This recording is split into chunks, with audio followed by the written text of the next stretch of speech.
$1 billion. That's how much Jeff Bezos wants to spend on his new little project. It's the Three-Body Problem project. The Three-Body Problem is this science fiction series written by a Chinese author, and it's also one of Jeff Bezos' favorite books. But more importantly, this book has the chance to go up against HBO Max.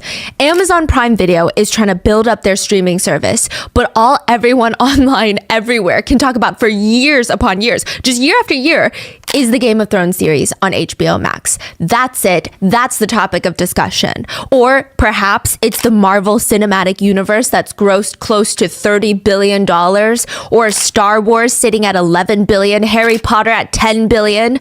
So Jeff Bezos, he's going to put $1 billion on the line to make the next big series.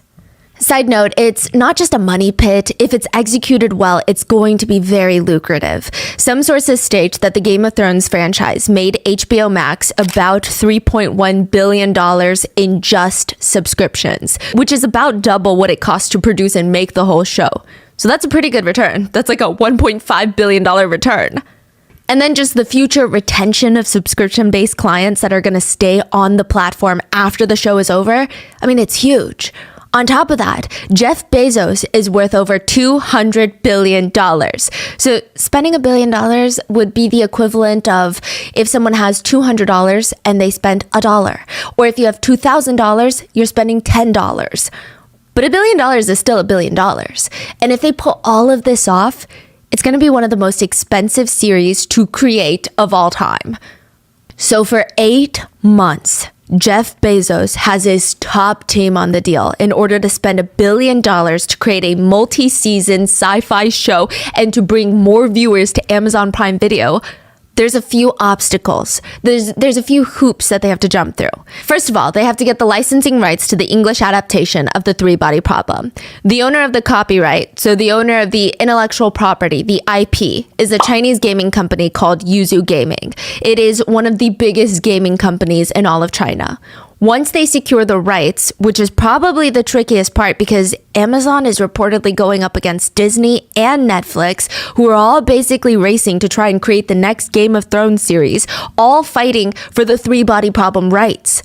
But once they get past that massive hurdle, then they got to go into production, which is a whole other mountain, finding the right producers, the right directors, the right cast, and to do all of it in a timely manner and stay under budget, which are like $1 billion. Shouldn't it be easy? Apparently, it's a very difficult feat, and they're this close. Amazon is this close to closing the deal. The CEO of Yuzu is flying in from China, from Shanghai to Los Angeles for an in-person meeting. And from what Amazon can tell, I mean, he seems ready to sell them the rights. The Amazon executives, they're waiting in this massive conference room in LA for the Yuzu team to arrive. And of course, the CEO of the Yuzu gaming company, Billionaire Lin Chi. He's the founder and CEO and one of the youngest billionaires in all of China. A few minutes later, the door to the conference room slams open. A whole entourage of Chinese men walk in. And the Amazon executives, they're staring at each other because, and again, this has nothing to do with race, but it looks like the CEO of Yuzu, but it doesn't look like the CEO of Yuzu. Why is he dressed like a full-on gangster? This is how they described it. Gold chain, tight shirt, black blazer, expensive basketball sneakers, and $1 million Richard Mille watch on his wrist. The CEO of Yuzu looks like gangsters. Yeah, they said it. They look like gangsters. The CEO of Yuzu, 38-year-old Lin, he sits down at the head of the table, and this probably does not help with the whole gangster idea. But he sits back on one of those conference wheelie chairs, and he kicks his feet up onto the table. Just like, no way. Yes, it is so unexpected. The Amazon team is so confused, but also they gotta act like it's just another normal Tuesday for them. Their legal team pulls out the paperwork. 8 months, almost 3/4 of the fiscal year have been working on this deal, and it's all about to pay off. All CEO Lin of Yuzu, all he needs to do is sign on the dotted line like we all agreed upon, right? Amazon makes some pleasantries with CEO Lin. Likely they're promising him how seriously they're taking this project, how they're gonna bring the Three-Body Problem to the global audience and it's gonna do the series justice. And Lin's got this pen in his hand. Jeff Bezos is about to have a really good day. I mean, they're one signature away from closing this deal. When Lin, Yuzu's CEO, leans back in his chair and he says, let's do a joint production instead. And boom, game over. He just blew up the deal because he just asked, let's co-produce the show and you don't get the rights to the English adaptation. We'll do it together. The meeting is over. The Amazon team has to now go tell Jeff Bezos, a billionaire, that he indeed is not going to have a good day. But they're not the only ones having a bad day. They realize as they're walking out of the conference room, the Yuzu executives, they look kind of surprised. They look beyond maddened at CEO Lin's last minute idea. And it's very interesting because it seems like the Yuzu team was also taken by surprise too, that their CEO was just going to blow up the deal like that. So he flew in here under the premise of, oh, this deal is closing. But for whatever reason, he just decided not to do it. Last minute. But he flew in here and went through most of the meeting. Right. Yes. So he changed his mind last minute. And it seems like the whole Yuzu team that also flew in with him, they seem surprised too. It seems like that was not the conversation that they had up until this very last moment in this meeting. Got it. The Amazon executive said there was thick tension in that Yuzu executive group. A year and 11 months later, the same CEO Lin, would be interviewed and asked because the Three Body Problem was going to make an English adaptation, not through Amazon, but through Netflix. So he's going on this whole press tour and he was asked, what do you think you're going to think about on your deathbed? And he responded, I guess the only thing I don't want to think about is, I don't want to ask myself, how did I destroy the Three Body Problem? Billionaire Lin Chi, CEO of Yuzu Gaming, owner of the Three Body Problem IP, billionaire of China, would be mysteriously murdered 3 months after signing an exclusive deal with Netflix.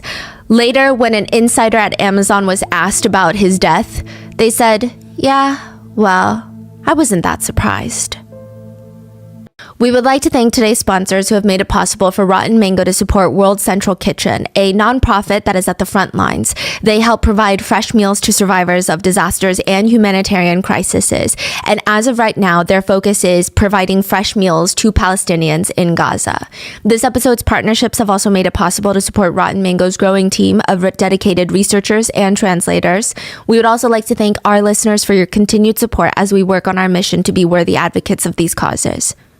As always, full show notes are available at rottenmangopodcast.com. And before we get started, a few quick disclaimers.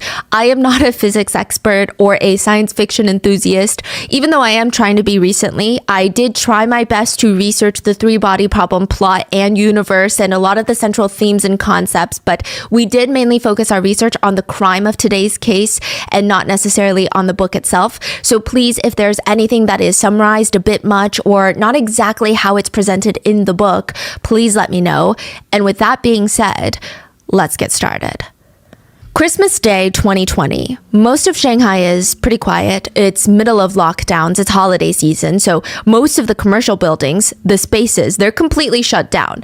Doors are locked, lights are off, except one single building in the middle of the financial district in Shanghai, the headquarters for a massive gaming company called Yuzu.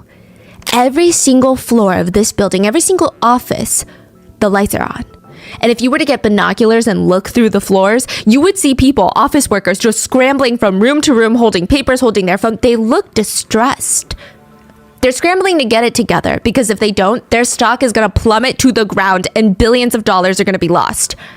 But what is there to say, right? Their founder and CEO was killed. But don't worry, guys. Everything's going to be okay. We're going to publish a new game.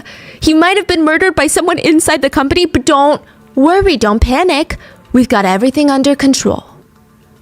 But absolutely nothing is under control. The founder died without a will. That means his 3 underage children are going to automatically inherit majority shares of the company. But they're underage. So then, does that mean that his ex-wife, the mother of the 3 children, is going to take over? She's never even been in the business before. And as the chaos just keeps going, an influencer shows up at the office with a small baby in her arms, and she's like, hey, this is the dead CEO's baby, and I think I deserve a piece of Yuzu. The stock prices keep plummeting, and they're tanking. Because in China, there is a saying, A country cannot be without a king for a day, and a company cannot be without a head for a day.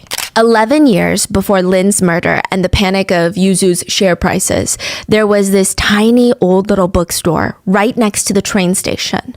And a woman named Song thought, yeah, okay, I might as well pop in and see if I can find anything interesting for my long train ride. She walks in, and the first thing that catches her eye is this illustrated magazine called Sci-Fi World. It's a collection of all these random sci-fi stories. I mean, imagine a little magazine with 10 chapters from 10 different sci-fi novels, and they've illustrated it, so you're going to be very engaged. It's just one chapter a month. So the next month you buy the same magazine and you get the next chapter to all 10 sci-fi series. It's fun. It's low commitment. I mean, if Song hates a story, she's not stuck with it for the only source of entertainment for the rest of the train ride. She can just skip to the next story. Song grabs her bag. She grabs her new little magazine, hops onto the train, finds a seat, and she starts reading. Now, you know those stories that are so good, you forget where you even are? You don't even feel like you're on the train until somebody bumps into your arm and they're just like walking past the aisle. And you have this moment of like, oh my God, yeah, oh, I'm on the train. It's probably as close to teleporting as humans can get right now. Song's body is on the train, but she is deep. She is in the thick of the three-body problem universe. What do you mean all the top scientists are dying? This is the premise of the three-body problem. When the first world-renowned scientist self-exits, the scientific community, they go into mourning, they're grieving. But then another scientist dies, and then another scientist and another scientist in rapid succession back to back. At this point, the United States Air Force, NATO, CIA, the UN, the United Nations, they all start taking notice. It's a moment of pause of, okay, just numbers-wise, in this quick time frame, that doesn't even make sense. Their deaths need to be connected somehow because what are the odds of this? Maybe they discovered something that is so life-shattering that they can't proceed, or perhaps maybe there's a company that sells scientific tools like testing tubes and they're all been poisoned with hazardous material. They realize that the exact opposite has happened. The science that the scientists already know no longer makes sense. It no longer works. Imagine you wake up one day and everyone is telling you 2 + 2 does not equal 4 anymore. We don't know how, but it just doesn't. We don't even know how it used to be 4, but it's no longer 4. We don't know what it is. We don't know what 2 + 2 is anymore. One of the scientists even left behind a note. All the evidence points to a single conclusion. Physics has never existed and will never exist. There wasn't even a signature on it. A brilliant mind just gone after writing those weird, ominous words. Like, what do you mean? Physics never existed. Yes, it does. And somehow, all of these scientists' deaths, all the roads, they lead to a woman named Ye Wenji. Wenji is a brilliant Chinese astrophysicist, and she takes after her dad. Well, she did before he was murdered in front of her face. Wenji's dad was a physics professor at the top university in China, Tsinghua, which was not something that was appreciated during the Cultural Revolution. So the book does kind of take some inspiration from history. And maybe he could have continued his research discreetly in private, but his own wife and one of his own daughters, Wenji's sister, betrayed him, turned him into the authorities, and reported him for teaching materials in his class that went against the rule of the country. He was murdered in front of his family as punishment, and also as a warning to everybody else. And for not betraying her father like her own mother and sister did, Wenji had to watch her father get murdered. She was labeled as a traitor and thrown into a prison. And she's going through this very vulnerable moment. She has an overwhelming sense of betrayal from her own mother and sister, her country, and her dad. And the only one that she might have been able to go to for comfort, the only person that she could have perhaps turned to was a professor who also served as like a mother-like figure. But when she goes to her office, she finds out she has also been killed. And it's just back to back. Wenji is going through it. I mean, the worst things imaginable just happened like a normal Thursday for Wenji. And then in prison, Wenji is forced to denounce her father as a crazy man with conspiracies and not a brilliant physics scientist, but she refuses, which results in freezing cold water being dumped on her and her almost freezing to death and dying. And so from there, from prison, Wenji is recruited to work at this very secret military base located in the mountains. The only thing there is this giant satellite at the very tip top of the mountain, a giant radar dish. And this is very interesting because she is imprisoned for her knowledge, but they also want to utilize it and use it for their purposes. The military sector that she is, to a degree, forced to work for, their purpose is top secret. It is to search for extraterrestrial life. It's to look for aliens. Wenji, being the smartest person there, she discovers the best way to send messages into the universe, like hello, for other forms of life to hear and try to communicate with, is to amplify the message by using the sun. Think of it this way. They're throwing out messages into the universe, but nobody's responding because it's not going far enough. They're still staying in their solar system, so they need to make it go further, and they use the sun almost like a magnifying glass, almost as a messenger. She keeps sending message after message to the sun, and finally, 8 years later, Wenji gets a message back. She starts freaking out, but she doesn't tell anyone else on the base or even her superiors that somebody responded, that they just received a message. Instead, she silently opens it herself, and the message is nothing like what she expected for the past 8 years. I mean, what do you expect from aliens to say? For 8 years, you just say, hello? The message reads 3 lines. Do not answer, do not answer, do not answer. Wenji is holding her breath. She's waiting. She doesn't know what that means. And then another message pops up.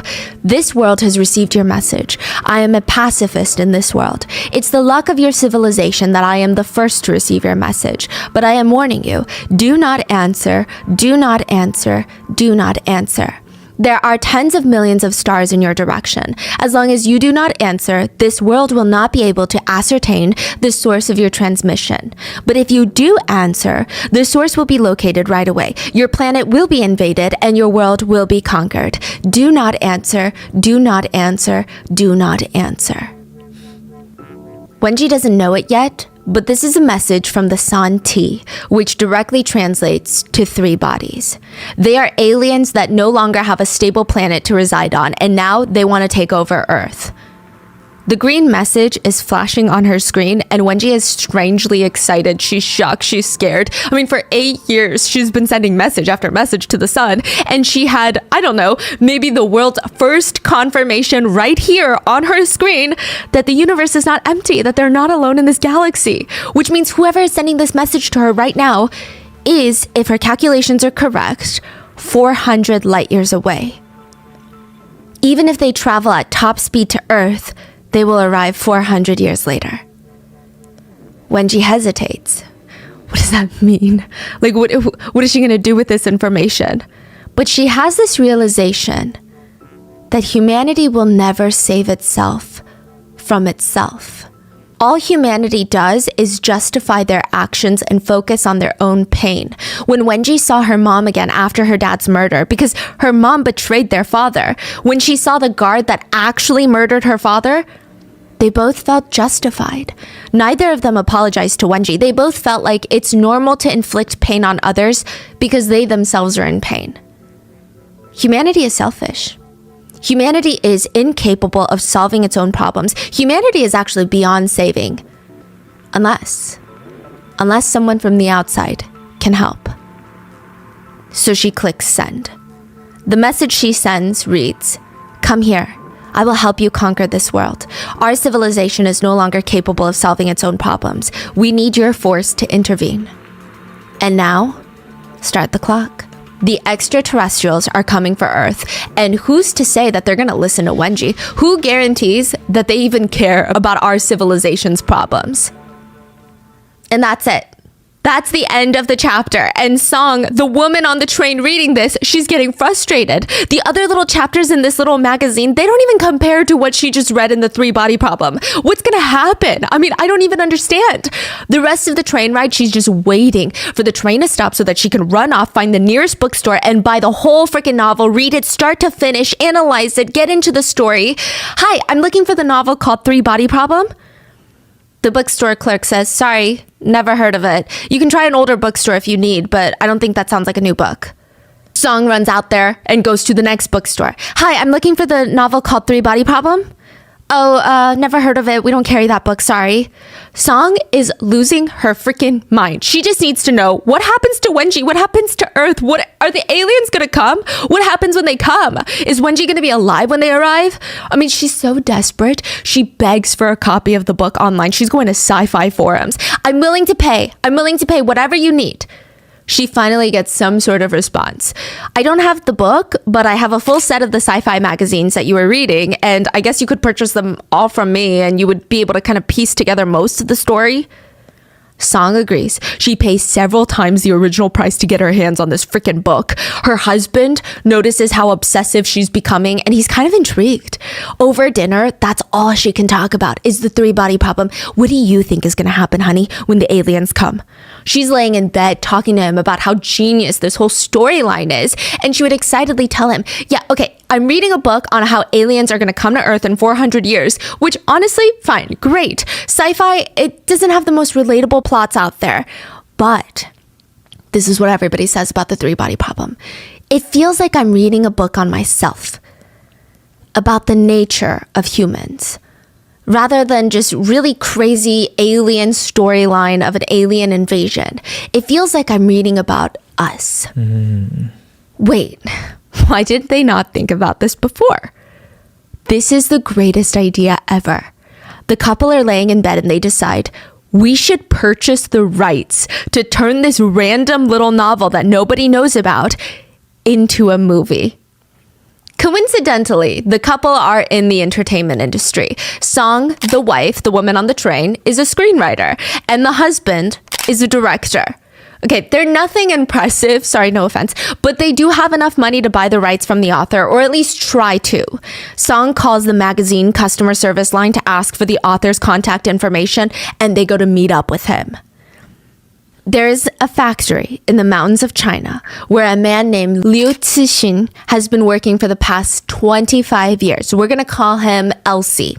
Well, define working. He was employed in the factory in the mountains. He was getting paid, but he wasn't really working. That's what some sources say. He was assigned to his position by the government, and everyone was assigned a computer to work on every single day, but nobody knows what they're doing. They were just assigned this random job, but also their managers don't know what they were doing because they were also assigned their managerial jobs. So nobody knows what they're doing in this factory. All the employees would do is come in, sit in front of their computers, and just tippy-tappy away. They would look like they're doing some legitimate work, and as long as you don't look suspicious, nobody's going to investigate what you're typing away on your screens. And it's likely that while Elsie is sitting there, he starts kind of losing his mind. He's going to plop over from boredom and understimulation. He's just thinking up random ideas, and he comes across the three-body problem plot in his mind. It just kind of comes to him, and he doesn't think much of it. And he said, it started off like a short story, but it just kept growing and expanding in my mind like a plant. And he would start tip-tapping away on his work computer, just writing his book. And he said, I especially really liked those low-quality monitors at work where you can tilt the angle of your screen just a tiny bit, and nobody can see what you're doing. Allegedly, that's how he wrote the Three-Body Problem book. He published the first book to the series, the trilogy, The Three-Body Problem, in 1999. And then nothing.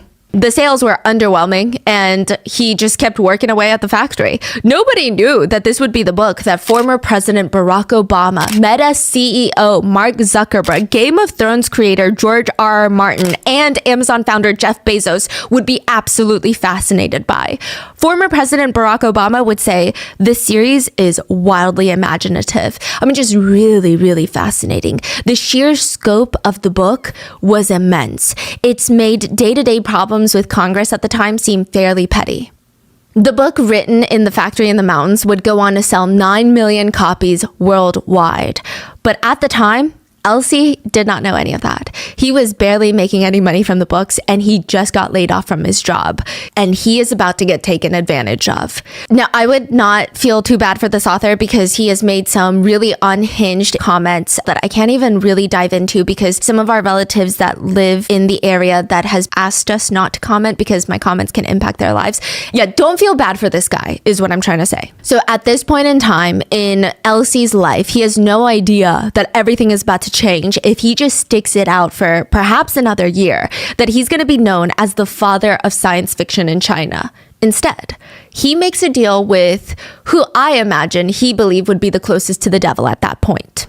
In 2009, right after being laid off by the factory, this is 10 years since he published The Three-Body Problem.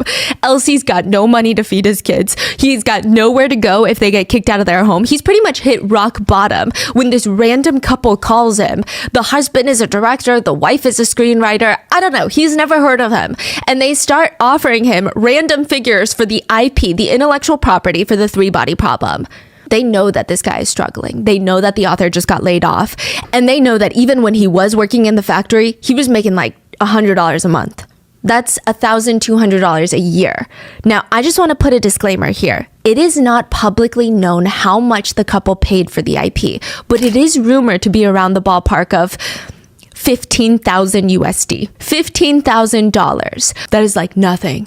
And the couple probably knew that since they work in the industry and they know that the author really, really needs the money. Song and her husband, they get really aggressive with it too. So they purchase the IP for all of the movie and TV rights for all 3 books of his Three-Body trilogy, The Three-Body Problem, Dark Forest, and Death's End. The author hadn't even finished writing the 3rd book yet, and they wanted the movie rights to the future work. So to clarify, the author has other series that he's written that have also become super successful. He maintains the royalties off the book sales of The Three-Body Problem. He's just selling the movie and TV rights, as well as merchandising rights, like the intellectual property to turn it into games, to turn it into a theme park if they so wish.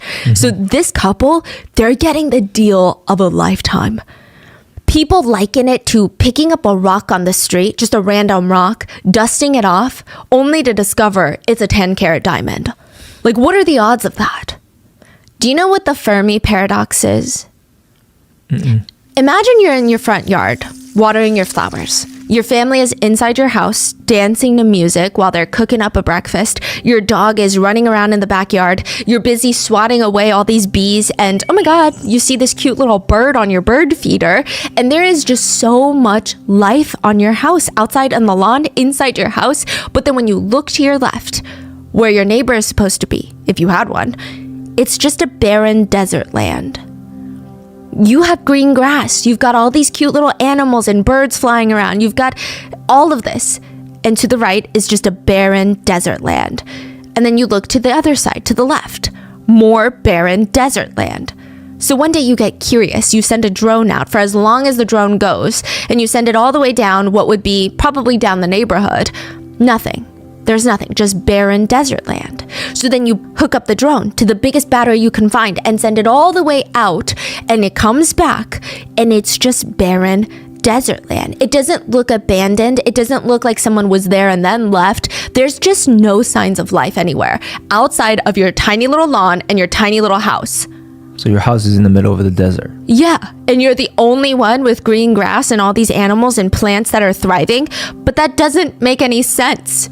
Because what are the odds that you found the only patch of livable area? Like, that doesn't even make sense, that your house is the only thing in the entire universe that has life? So the paradox is, if that doesn't make sense, that means there is other life out there. But then how come we don't see them, or hear them, or know about them? Why don't they reach out to us?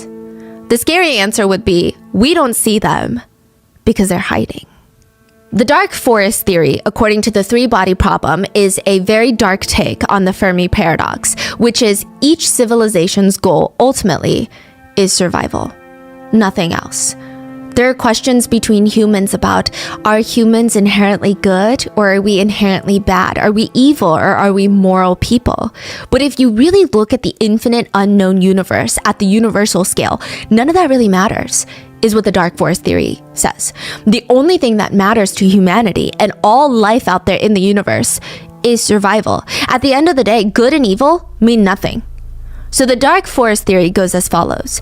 The universe is a dark forest. Every civilization is a hunter with a gun. They are armed hunters stalking through the trees like a ghost, gently pushing aside branches that block the path, and they try to move without creating sound. Even breathing is done with care. The hunter has to be careful because everywhere in the forest, there are stealthy hunters like himself. If he finds another life, if he finds another hunter, an angel or demon, a delicate infant or a tottering old man, a fairy or a demigod, there is only one thing the hunter can do. Open fire and eliminate them. Because in this forest, hell is other people. It does not matter if you think the hunter you're staring at in the dark forest is good or evil, weak or strong. The only thing that makes sense in this split moment is to shoot and eliminate the hunter. Because if you do not, they will do it to you. They're gonna turn around and they will shoot you. Because in this dark forest, the only thing that matters is survival.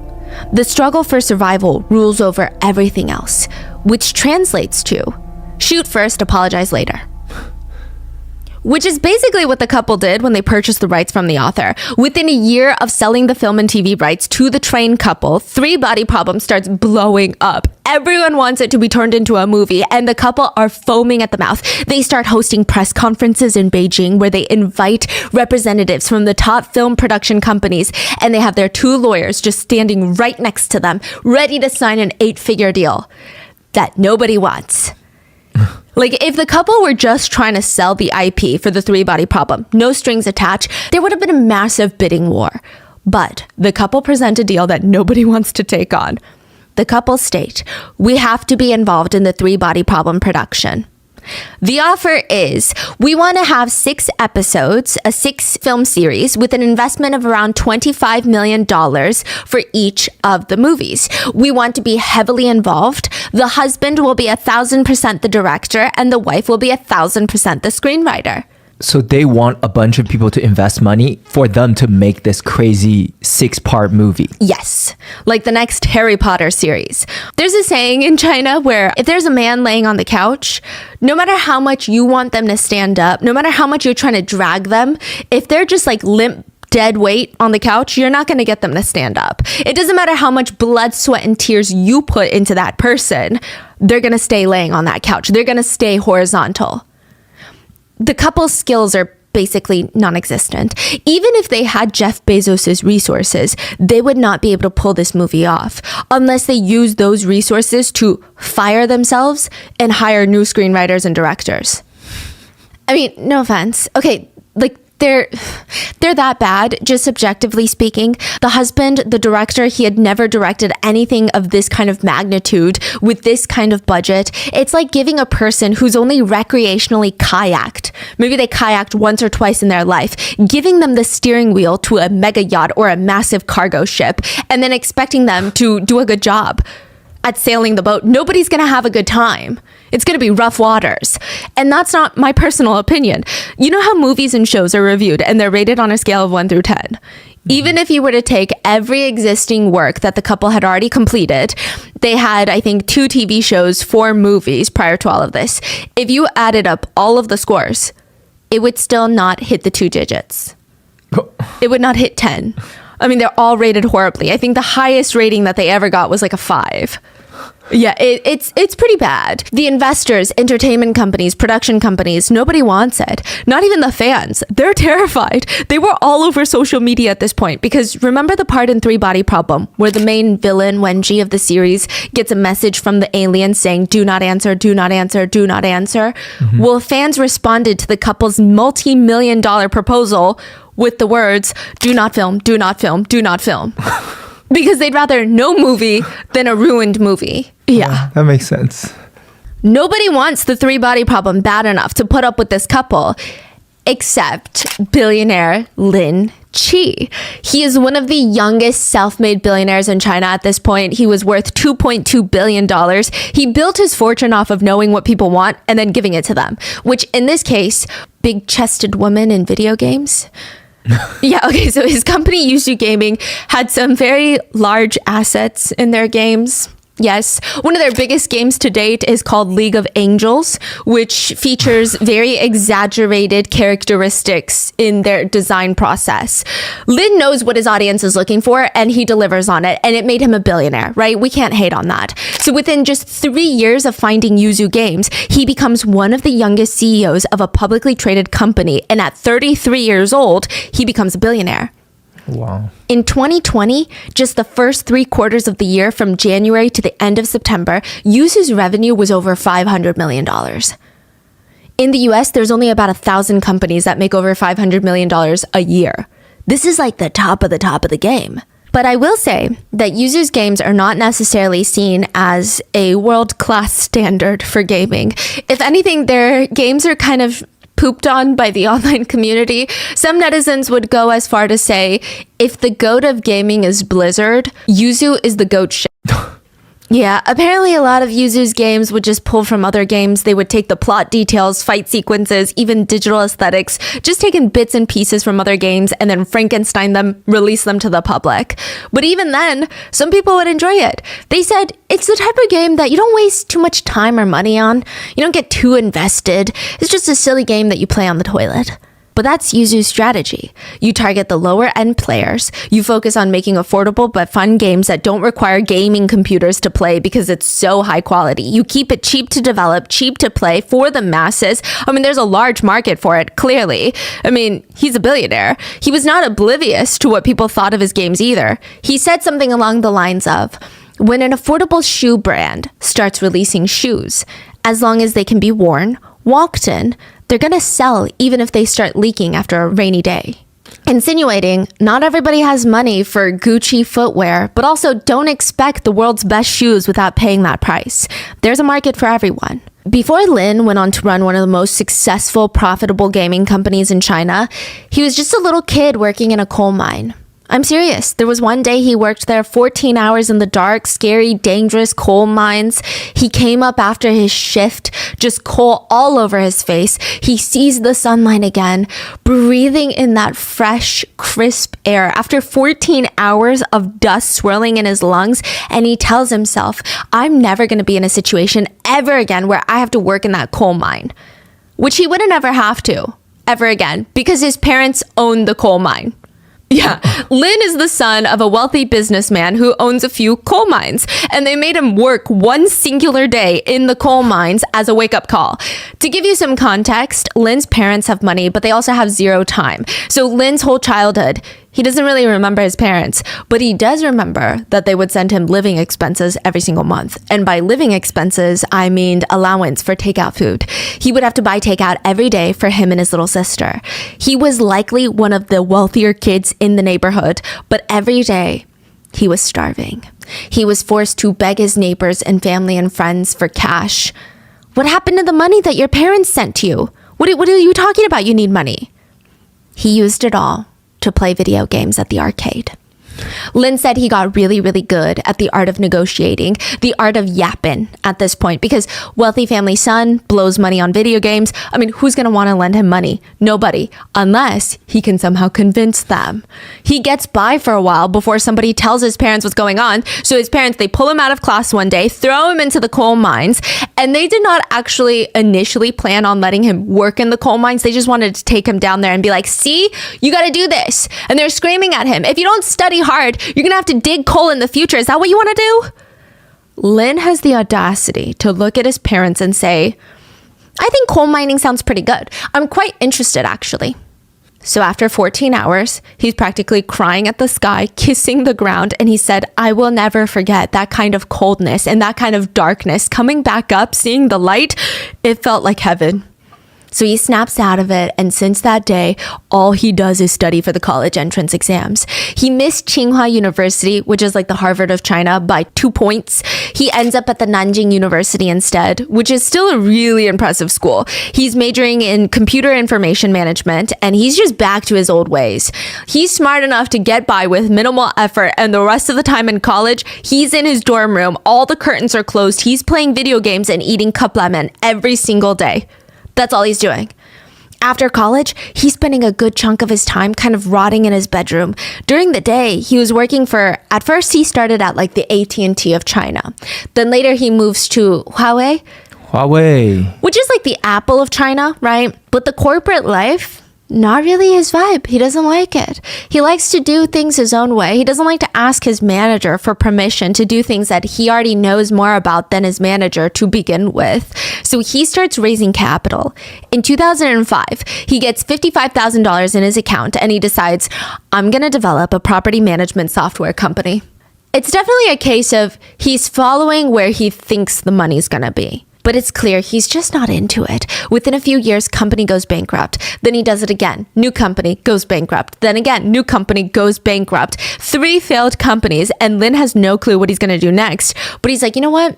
One thing's for sure. I'm not going to be coal mining, okay? I'm not going to get a job either. He basically said at this point, I like the idea of printing business cards with my name on it and being my own boss and calling myself a founder. So let me just try to do something fun.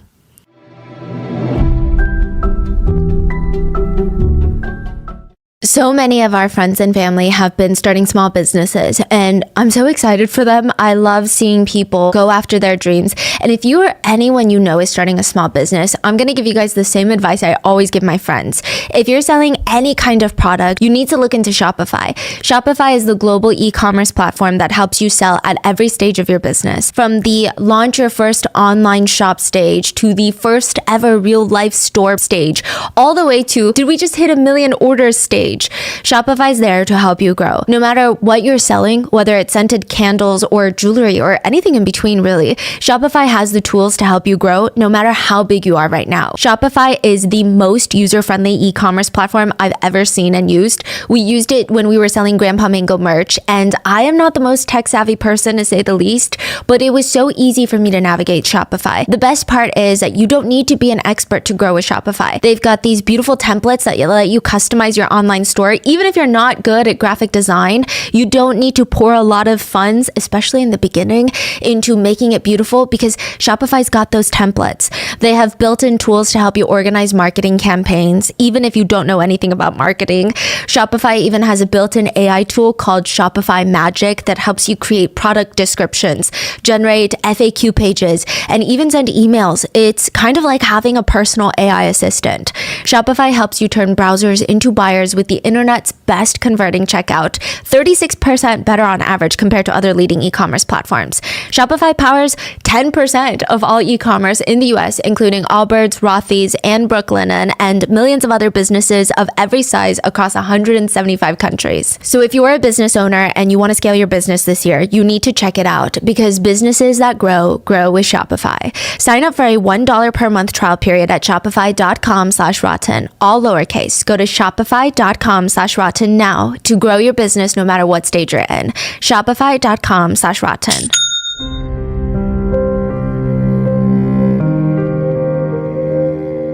Comes his fourth idea. He's thinking, everything I thought was going to make money ended up not making money, so why don't I just do whatever the hell I want to do? He founds Yuzu Gaming in 2009.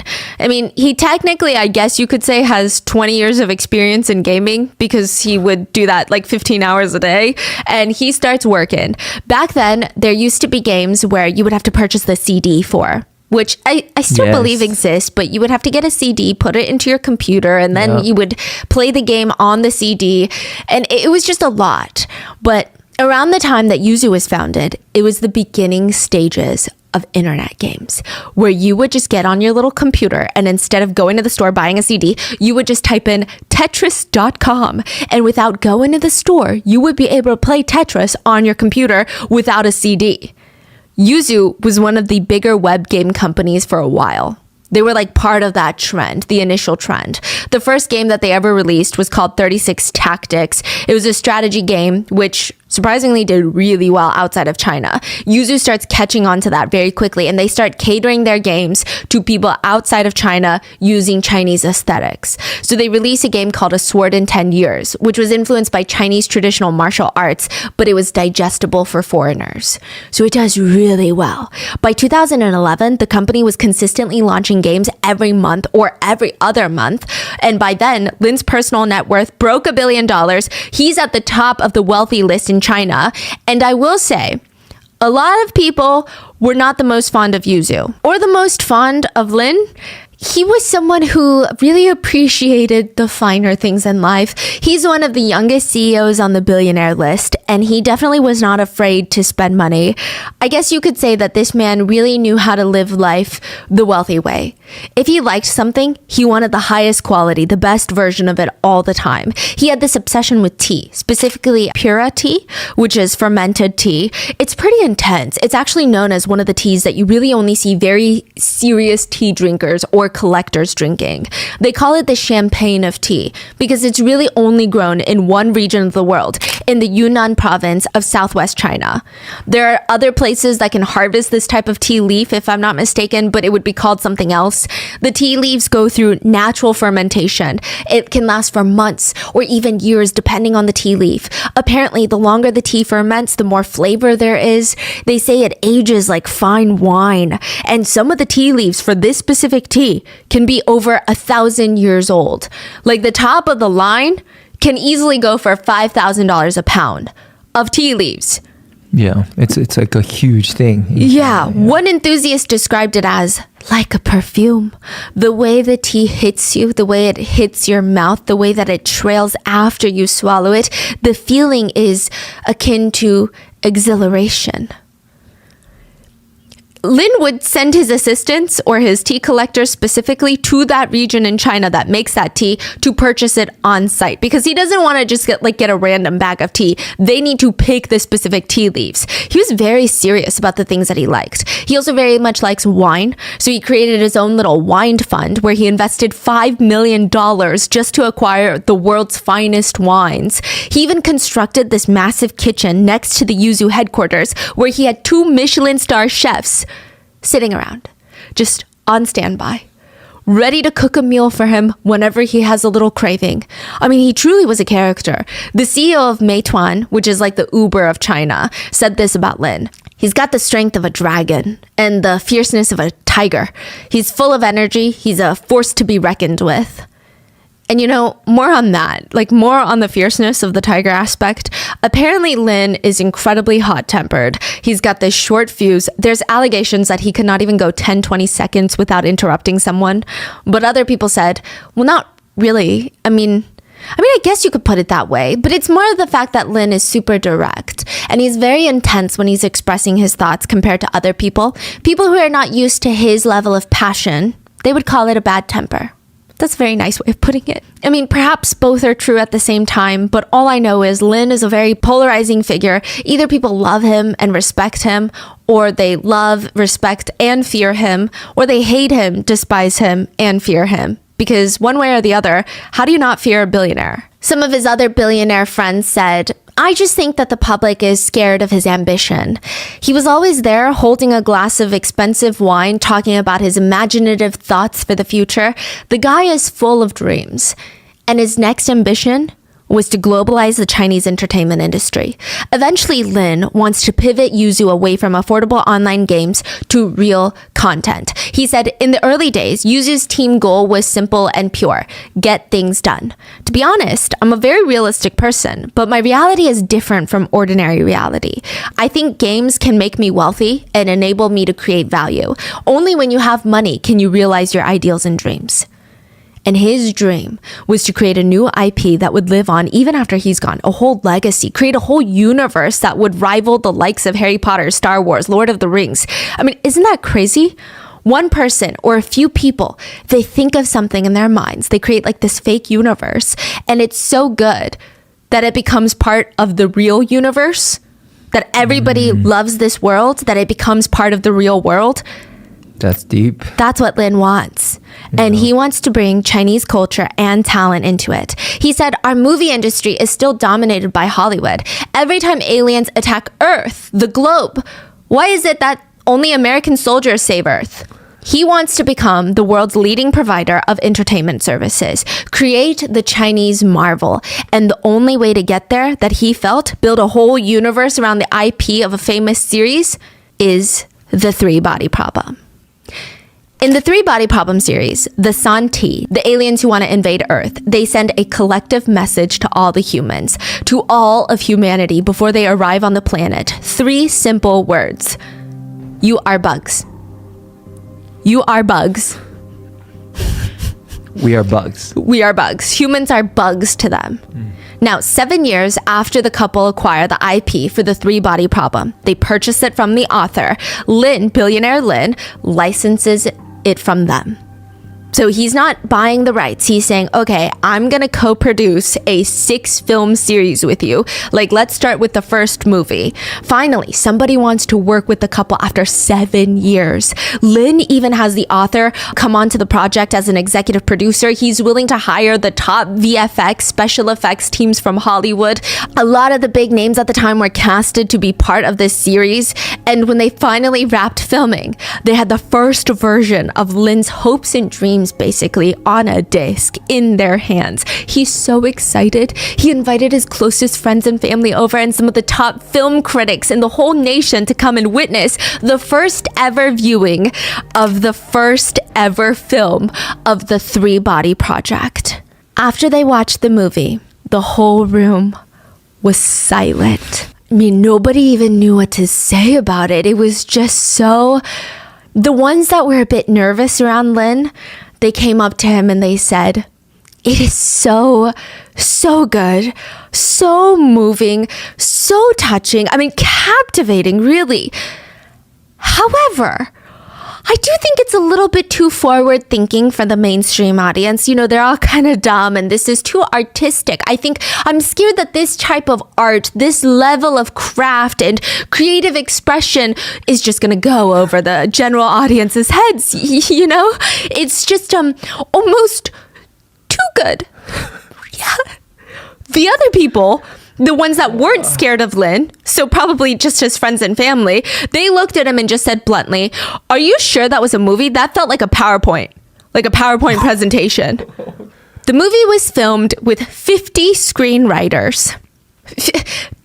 They would go scene by scene, 50 screenwriters to write a 2-hour movie. I mean, think about it this way. Game of Thrones, for like all, 8 seasons, only had 7 screenwriters.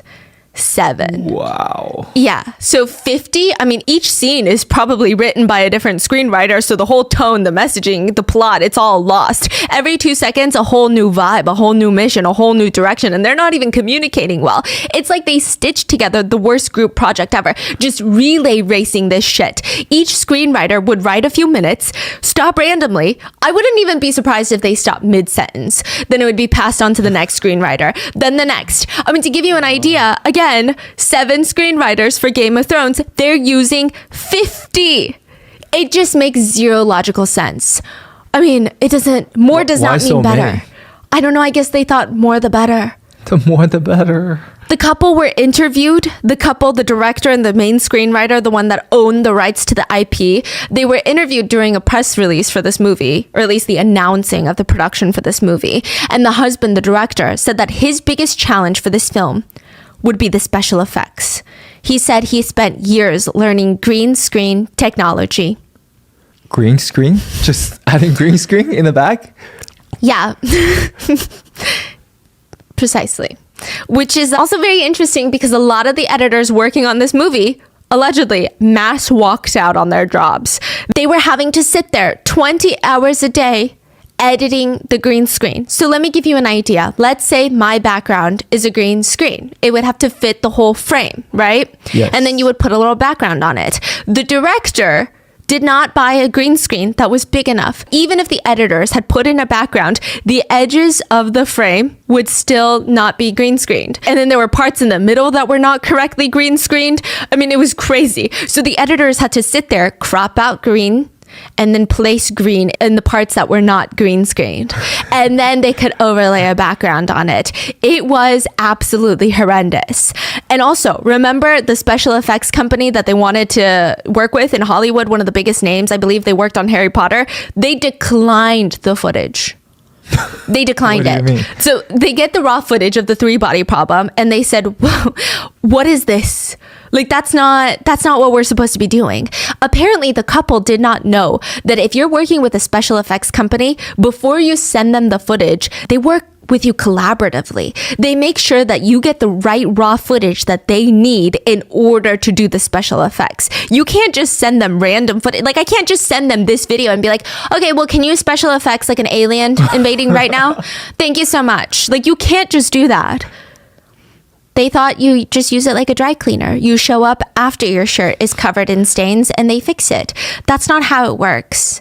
Also, I don't think that the special effects company wanted their name anywhere near this project. By all accounts, it was probably the worst movie made in that budget range to date.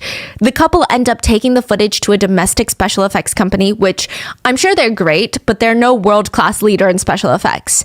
Also, they go bankrupt before they can finish editing the 3-body problem. Oh, the special effects company. The second company? Yeah. Went bankrupt? Went bankrupt. What is going on? Exactly. So a lot of the edits had to be done in-house, which, like I said, the editors are flipping their desk, walking out on this job. It's just nothing is going right. Which honestly, maybe the editors wouldn't have walked out on their jobs. Just maybe. If the movie had been interesting, it could keep them somewhat entertained, somewhat incentivized to focus on this big mission while they work. But the writing, the dialogue, the plot line was so horrendous. You couldn't even say that this was the 3-body problem. It felt like a fanfic. Apparently, the wife that owns the IP, the main screenwriter, she added so much of her own original content to the script that it was no longer the 3-body problem. She managed to turn a masterpiece into literally the worst Wattpad that you could imagine. She refuses to listen to anybody, including the author himself who created the universe. There were a lot of creative changes that were made, which, by the way, when you make a show, a live action of a book that has a cult following, you have to be so thoughtful and intentional with any of the changes that are made because people are married to that book. They're married to that idea, that vision. And when you start altering stuff, you're going to hurt a lot of people's feelings. People want to see that book come to life, not a whole new book. Suddenly, there's an alien that comes to Earth in the movie that can point a finger at you like E.T. and throw you 20 feet away. Like, it felt like a mashup of Avengers meets 3-body problem meets E.T. and it's a whole new story and it's not a good one. Lin is understandably very pissed. I mean, he went into this project thinking that the director would direct and the screenwriter would write, and maybe it wouldn't have been a masterpiece, but what is this PowerPoint presentation of a movie? If he releases this movie, it's game over. Everything he envisioned for himself is down the toilet. He's going to be the laughing stock. Everyone on the internet will tell him to stick with shitty games. His whole plan of breaking into the entertainment industry with films, with universes, highly valued IP is going to crash and burn. Which means the only other option is to not release this movie and take a loss of tens of millions of dollars. That's exactly what he's going to do. But Lin is not going to give up on the 3-body problem at this point. He still wants it. He just wants to make sure that the couple stay 10 feet away at all times from the set, from anything. Stay 10 feet away from the book itself. Don't get involved. Don't be around. Get lost. Lin now wants to go in and buy the IP. The whole movie and TV rights, all of it, from the couple. They're not going to direct anything. They're not going to write a single word for the script. Nothing. They're going to take their money and walk away entirely. Which means it's just now a matter of exactly how much money are we talking? $27 million. That is what the couple is asking for, on top of the money that they already caused Lin to burn through. About $55 million on the PowerPoint presentation they called a feature film. A lot of the production companies that wanted the rights to the IP felt like the couple were like bugs. Pesky, annoying, refusing to leave, not helping anyone but themselves. What is the point of your existence? But there is something you have to remember about bugs.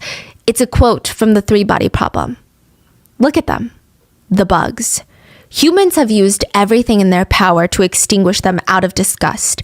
Every kind of poison, bug sprays, pesticides, searching for and destroying their eggs, using genetic modification to sterilize bugs, drowning them in water. Every family has bug spray. Every desk has a fly swatter. This long war has been going on for the entire history of human civilization.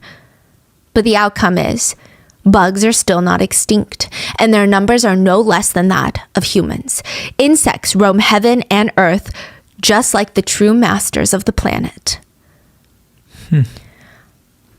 One big problem with the couple, the bugs, is I'm sure a lot of people would do the same thing if they were in the couple's shoes. I would hope not, but I feel like, when money is involved, they just really did not care for the three-body problem. They were willing to die with this series if that's what made them the most money. It feels like they don't care if the fans hate whatever they produce. It feels like they don't care about the integrity of the story.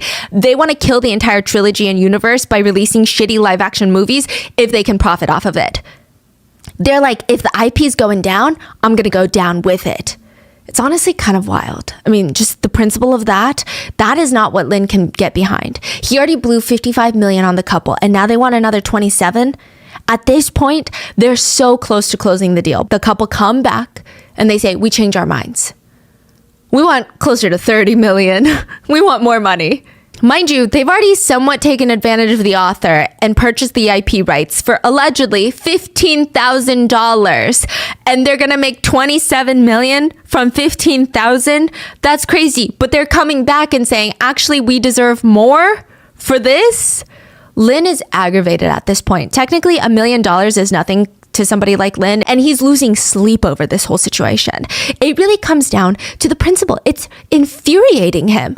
So one day, his friend pulls him aside and nicely tells him, you're going to lose your mind. Okay, you really are. Here, take this card and call this guy. Who the hell is this guy? He's known as the master negotiator. If you want a deal done, you go to this guy. He's a closer. They say that he can whip up a deal out of thin air. If you ask him to handle it, nothing ever goes wrong. Lin agrees to call the master negotiator, but he's a billionaire. He's going to run a few background checks first on the guy. The guy's name is Shu Yao, a lawyer. We're going to call him Shu. Or at least a lawyer is what everybody thinks he is, right? That's what he claims to be. Nothing is for certain without a background check. A full investigation into a so-called master negotiator. The results come back, and Shu really is the real deal. He really is a lawyer. And he was responsible for helping facilitate over $14 billion in deals. He works for a company called Fosun. And they acquired the Chase Manhattan Plaza #1. They acquired a 16% stake of the Millennium Bank of Portugal. They acquired the German H&A Private Bank. They acquired Japan's Hoshino Tamamu Resort, Brazil's Rio Bravo Investments. This guy's resume is impressive. He facilitated most of those deals. He studied law in France, then went to the US, worked for the Hong Kong office for the top US law firm at one point, and now he was the general legal advisor for the Fosun Group, a huge conglomerate in China. He was rumored to be the president of Fosun Group's right-hand man when it comes to mergers and acquisitions. He leads the in-house legal team, and under his guidance, they won Asia's best legal team of the year. Wow. So, I don't know. Maybe Lin's friend was right. If anybody's going to get him the three-body problem IP, it's going to be Shu. Lin books a meeting with Shu, and he just cuts to the point, okay? 2.5 million a year. You know what? Make it closer to 3 million a year. Leave your firm and come work for Yuzu as in-house counsel. That's the deal Lin is offering Shu. He's trying to poach the guy, and he's becoming very aggressive with it. On top of the $3 million a year, if you get this deal done, you can be the president of the subsidiary of Yuzu, the three-body problem universe. Oh, so he wants him to work for him for $3 million a year and also be the president of three-body problem universe. You will be one of the highest executives in Yuzu, running one of the world's greatest IPs. I mean, that's pretty good. How do you say no to that deal? Within 120 days, 4 months of joining negotiations, Shu closes the deal.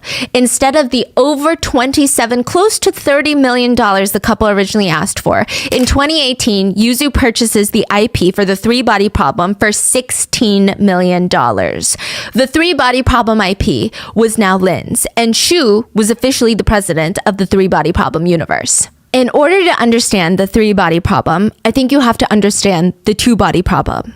Let's say we have two stars. They're both moving and interacting with each other. Based on mass, gravitational pull, and a whole list of other factors, you can kind of predict the location of both stars at any given point, even maybe 5 years down the line.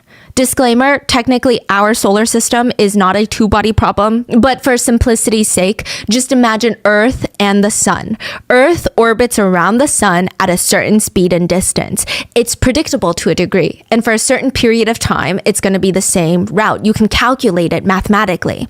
But then you add in a third body. Let's say you add in another sun, the same mass as the sun that we have right now. You've got these two giant masses, the suns, that are almost in a way fighting to bring our Earth into their orbit. They're just fighting, and we're just getting flung around between the two suns. But then you can add another sun, and now you're flinging around between three suns.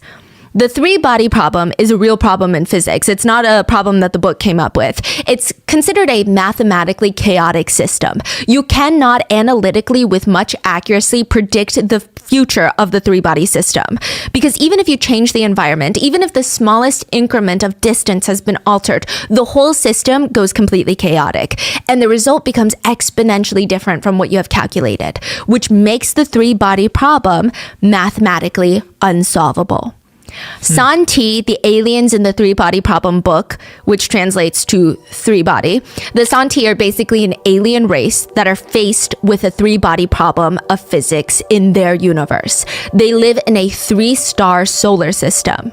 And because their tiny little planet is orbiting around three suns and they're all fighting for the gravitational pull, they're just getting flung around. Their planet is not in any sort of stable orbit. They can't even predict where their planet's going to be in 100 years, let alone 2 years down the line. Sometimes they get flung too close to a sun and their whole planet goes into drought and it's on fire. Then they get flung too far from the sun because of all these different gravitational pulls, and now their planet is completely frozen over. And every time they go through one of these chaotic eras, they have to start from fresh. Civilization resets itself. All development, all technology, everything resets. Except there was one recent time period where the Santi were able to technologically advance to the point where now all of them, most of them, have left the planet. They're like nomads, space nomads. They live in their vans. They live in their space orbital UFOs. And they're roaming around looking for a new planet to take over. It will take the Santi 400 years to arrive on Earth. But when they do, they will take over. At Yuzu and the newly formed subsidiary company, Three Body Problem Universe, there was actually a lot of cleanup mess to be done. When they started production for the PowerPoint movie, Three Body Problem, they were doing press releases. Everyone and their mom in China knew about this movie. They were even announcing when they wrapped filming. All Three Body Problem fans are waiting for some sort of answer. Like, why would you not release when you've already finished filming? Like, what's going on? And so when they took too long, people, netizens, kept saying, like, don't touch what you can't handle. I mean, just stick to shitty games. It's too big. You bit off more than you can chew. The whole sci-fi community was just betting on their failure at this point. There's a lot of negative publicity, pressure, and it's not just the three-body problem that's counting on this going well. Like I said, Lin has a whole vision of overtaking the entertainment industry globally. So the first thing he does cannot be a massive flop. He decides to fully scrap the $55 million project and start fresh. He said to the public, there were various objective factors that led to the failure of the three-body problem in the past. Today, I have to face those problems alone and bear the responsibility. We have to start from scratch. There is a blank sheet of paper and no baggage now.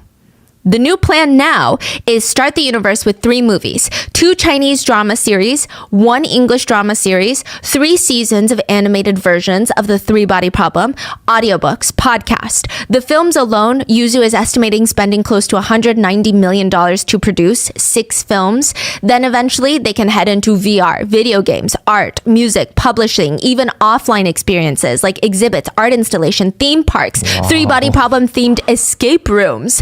The objective here being cover every single demographic. The three-body problem has a lot of fans now, but create a cult-like following. That's the plan. In order to execute, they're going to need a full team. but also some strong leaders. Lin, the CEO of Yuzu, will be heavily involved. Shu, the lawyer turned president of the Three Body Problem universe, will also be heavily involved. And Lin brings in the third guy, Zhao, a young, experienced executive who will serve as the vice president of the Three Body Problem universe. But like I said, the problem is, three bodies are chaotic. And now, Yuzu has a three-body problem. September 2020, a lot is happening in the three-body problem universe. The IP is finally going somewhere. Okay, it's been, 2 years since they purchased the IP, and now it's doing something. There's at least three main big projects in the works. A live-action drama series, 30 episodes, shot in China by a Chinese company, Tencent. It's like the Meta or Facebook of China, if you will. They're going to release it mainly to the Chinese-speaking audience because it's fully done in Chinese. Then another Chinese production, an animated version of the series for Bilibili, which is like the YouTube of China. Lastly, probably the most exciting news for Yuzu and CEO Lin, Three Body Problem was going to be made into an English sci-fi drama after months, potentially even close to a year of nonstop negotiations, meetings, phone calls, weird meetings with Amazon executives, attorneys. Netflix beat Disney and Amazon and secured the rights for the Three Body Problem. Not a co-production, they secured the rights. I mean, okay, a bit more about this Netflix deal, because when it was signed, it was a pretty big conversation amongst Three Body Problem fans and China, since it's a Chinese series. It is believed that Netflix paid Yuzu around $16 million just for the rights for the English adaptation of the series. And they're going to spend another $20 million per episode, with 8 episodes in total to create season 1. That is $160 million for season 1. That's just the production cost. To give you some context, Netflix spent about $2.5 million per episode to produce Squid Games, one of its most profitable shows. The Witcher and The Crown were reportedly said to have a budget of around $10 million an episode. Three Body Problem is going to be double that. It's a little bit more than One Piece, which had the budget of $18 million per episode. Wow. And one of the only shows that top that budget is Netflix's most expensive show to date, Stranger Things, which had a budget of around $30 million per episode. Wow. Showrunners that did the whole Game of Thrones series for HBO, industry legends at this point, David Benioff and D.B. Weiss, they're going to be the showrunners for the Three Body Problem universe in English. Side note, most of the Game of Thrones had a budget of $10 million per episode. It wasn't until like the final, I want to say 1 or 2 seasons, it was $15 million per episode. So this is a lot more than that. Every single episode of Three Body Problem is going to be more expensive than Game of Thrones, which most of that cost, I'm assuming, was allocated for special effects. Later on, when the show was released, people who worked in special effects, they said, no, don't get me wrong, Three Body Problem is a great show. Really cool.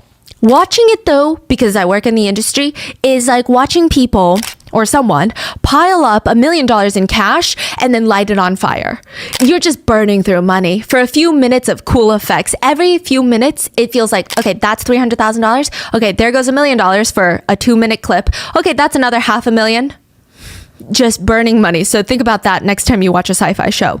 David Benioff and D.B. Weiss, the Game of Thrones showrunners that are now handling the whole project, interestingly enough, they've actually worked with Yuzu Gaming in the past.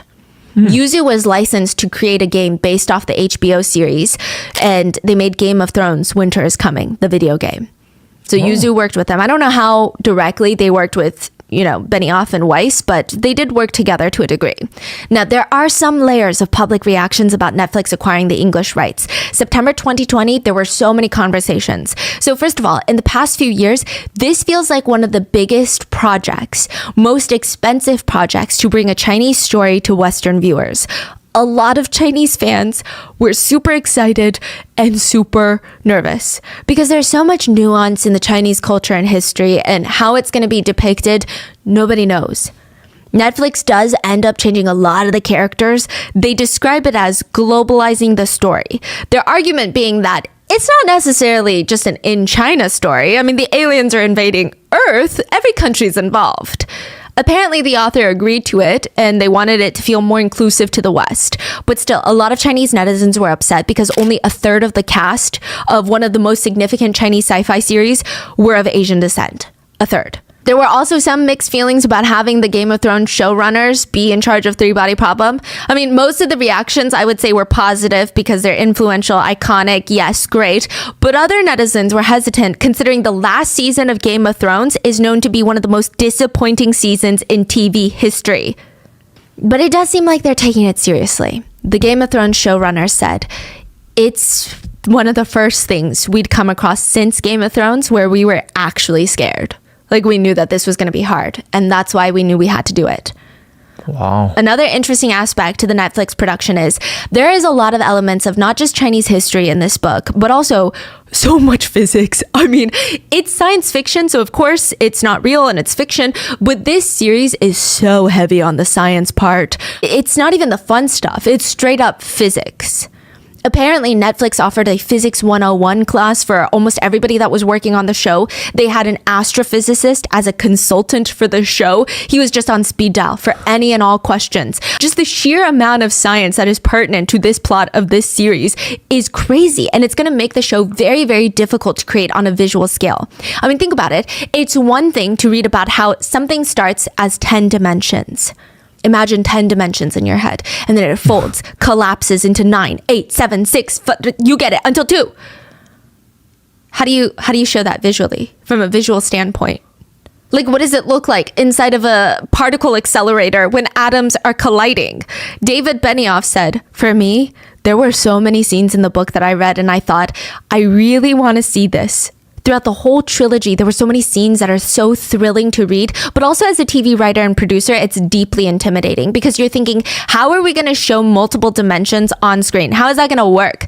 I literally can't visualize some of the things that are described in this book. But overall, the news that Netflix was going to adopt an English version of the Three Body Problem, I would say was good. Most people in China were very happy. Everybody seemed really, really ecstatic, especially Lin. This has been his project for the past, 5 years of his life, and it's going somewhere. 3 months later, after the news of Netflix was released, Lin ends up in the hospital. December 16th, 2020, Lin's alarm goes off. He shuts it off. He's laying in bed staring at the ceiling, which already seems kind of odd because Lin is typically the type to jump out of bed, get the day started, but his whole body feels like it's made out of the bruised parts of an apple. That's what his whole body feels like. Soft, painful, sore everywhere, fragile. His entire body is in pain. He takes a deep breath. He swings his legs over to the side of the bed, and the whole room is spinning. He's so dizzy. His face is completely puffed up, swollen, and it's strange. I mean, maybe it's the stress. He's been working like crazy recently to get this Netflix deal done and all the press releases, all the interviews. But when Lin tries to get up, it feels like there's an earthquake. His whole body is vibrating, just trembling, and the whole room is stable. He's trying to walk to the restroom, but his body is jerking forward. His body is very erratic. His hands can't seem to stay still. He can't seem to control any of his muscles. He quickly grabs his things and he starts walking. He walks out of the residence onto the street, and perhaps he thought that fresh air would do him some good. He starts walking towards the private hospital.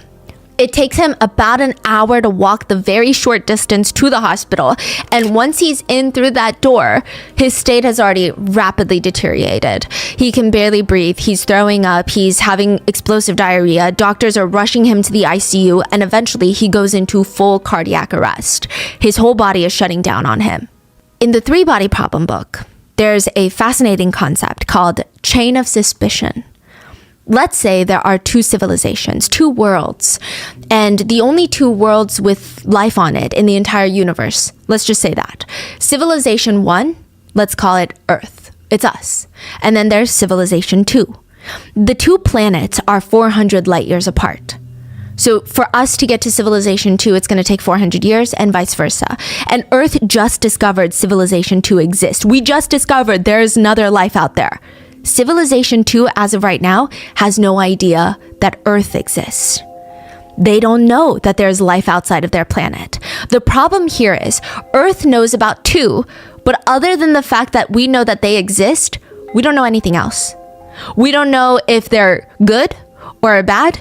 what kind of civilization they are? Do they just like to destroy things? I mean, I guess we could try and talk to them to figure out, but then we would be exposing ourselves and our location to civilization too. And who's to say that they'll even tell us the truth? And who's to say that they won't kill us on impact, like immediately after finding out we exist?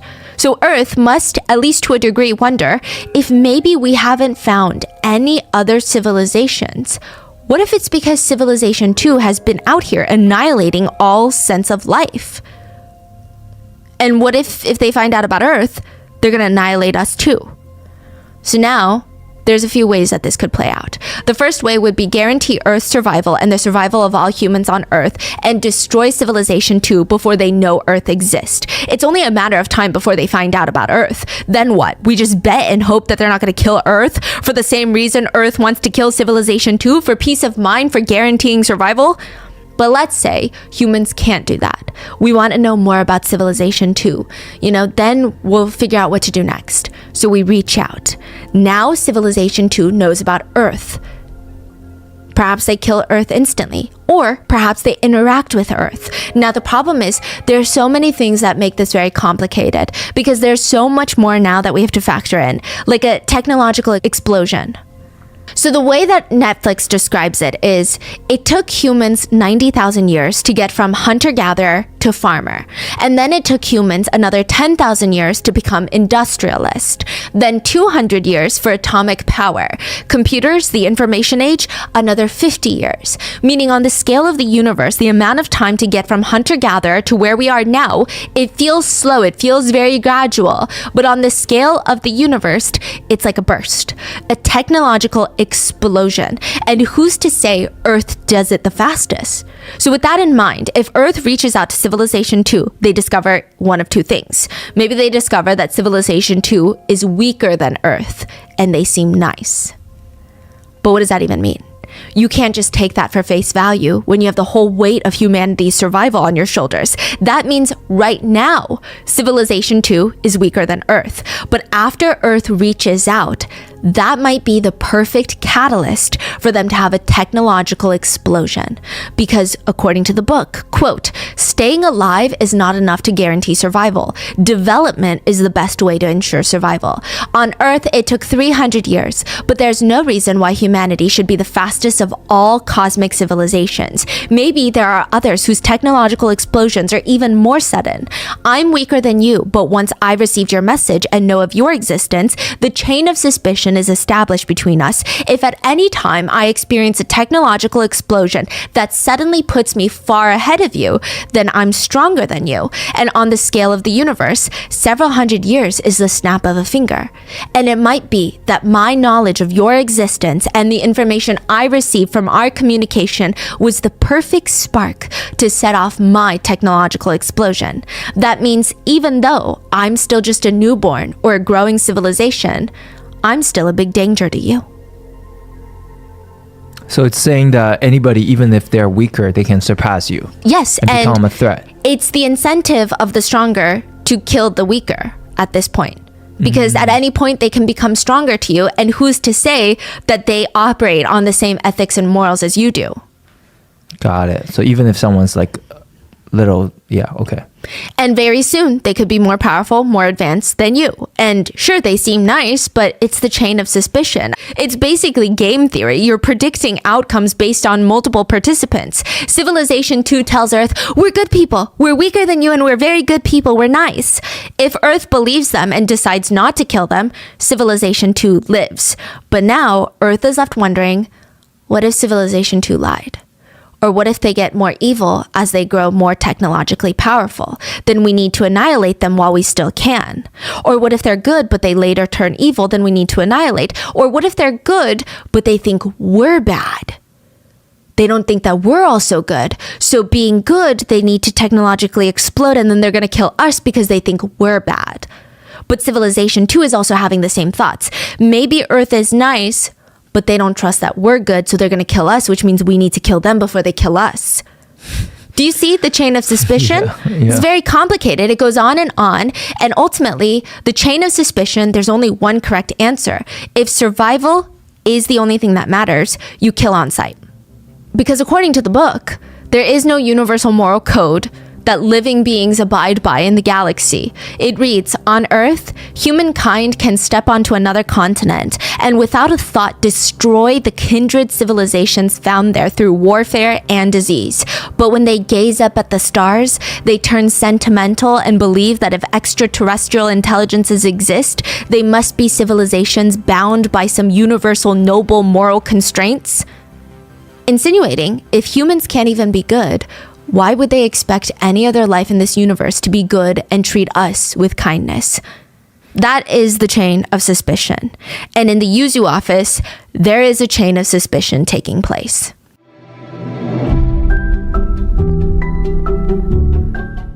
I love every season, but summer nights just hit different. Like, I don't know about the day, but the nighttime is a little bit nicer. There's something about the warmth that makes everything feel so much better. The only bad part about late nights in the summer is late mornings the next day. I always wake up feeling so dehydrated, like a dried up prune. And that is why Liquid IV is a staple in my summer morning routine. Liquid IV is the #1 powdered hydration brand in America, and for a reason.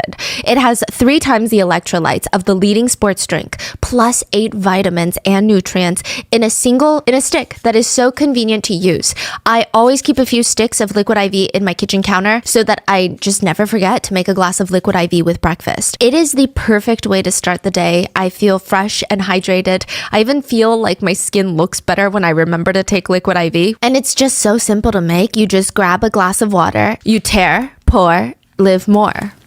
The Liquid IV sticks are also super convenient to just carry around. Just throw a few in your car. I throw them in all of my bags, especially my travel bags, because when you're traveling, trust me, it just helps counteract the airplane air. But my favorite part about Liquid IV is that it tastes like a summer treat. My summer staple is the raspberry melon or the white peach. I really like the raspberry melon. I recently got on that kick, and I feel like the flavor is just made for summer.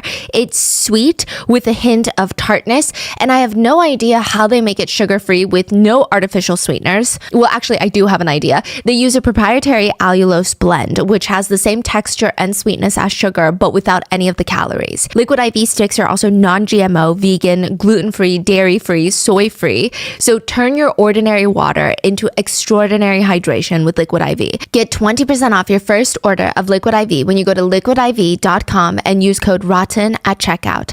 That's 20% off your first order when you shop Better Hydration today using promo code ROTTEN at liquidiv.com.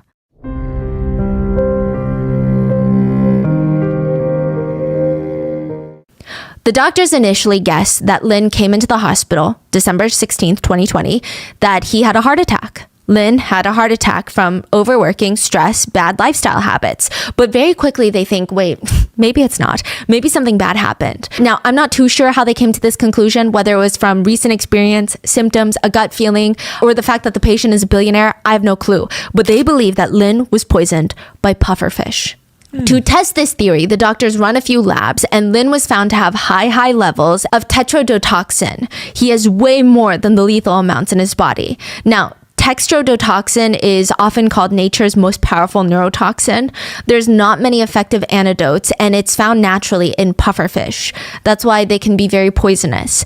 And once there's a lethal amount inside the body, it results in typically paralysis of muscles. If it's serious, it leads straight all the way to respiratory death. That is what the doctors believe Lin was poisoned with. Pufferfish poison. He has had no contact with pufferfish recently, and because Lin spends most of his time at work, that leads doctors to believe that he was poisoned at work. Authorities come and they just tear Yuzu headquarters inside out. They've taken out anything that could have been tampered with: water cups, teacups, supplements, anything Lin used daily and came in contact with. They're checking the water fountains on each floor. Everything that has the potential to be evidence. Everything is being booked and checked over and over, including employee hair samples, blood samples. They were also taken in for toxicology reports. And in total, 4 people around Lin were found to be poisoned. But interestingly enough, only 2 of them worked in the office. They were found to have heavy amounts of mercury in their system. Lin's personal assistant and an executive from the 3-body problem universe. Now, out of the 2 people that were poisoned inside the offices, the police, they start mapping out who has access to all these people and who would have the opportunity to poison them.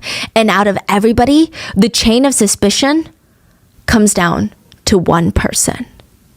Lin's whole motto throughout the whole Three Body Problem acquisition has been the 3 Fs. Film free fans.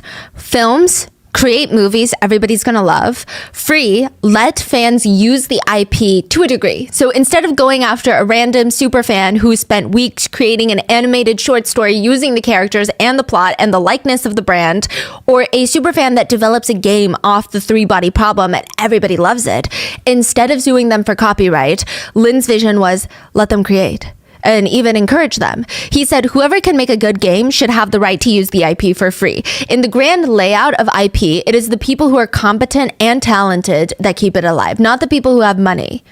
But that's not to say anything. I mean, the ultimate end game for him is still money. So once he does that, he's going to see an explosion in fans from all over the world that he can acquire and sell merchandise to, sell a theme park ticket to, make more movie admission tickets for. You repeat the cycle over and over again. Release movies, merchandising, experiences. They're going to spend money on it.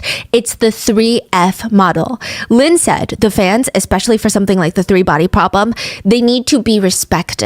He said every day before you go to bed, you talk to your users. Otherwise, you don't know what's going to happen when you wake up tomorrow.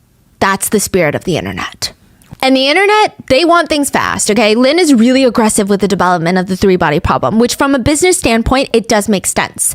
Reportedly, he's already sunk $71 million into the first failed film, plus the rights to the IP. That's just surface level. There were attorneys, personnel, staff that were all involved in this massive deal. Their paychecks have to come from somewhere. They're being paid to work on this. Right now, there's a new subsidiary of Yuzu that was formed for the Three Body Problem universe, being run by Shu, and they've got a whole office, a whole team of employees that are trying to get this thing off the ground. Every day, every single employee on payroll, keeping the lights on, every single coffee pod that they drink is technically sinking money, which I'm not saying he doesn't have the money to spare, but from an accounting business standpoint, there is a lot of pressure for him to make this work. They need to start making money from this IP ASAP, or else Yuzu shares are going to drop and nobody's going to have a good time and a lot of people are going to be out of jobs.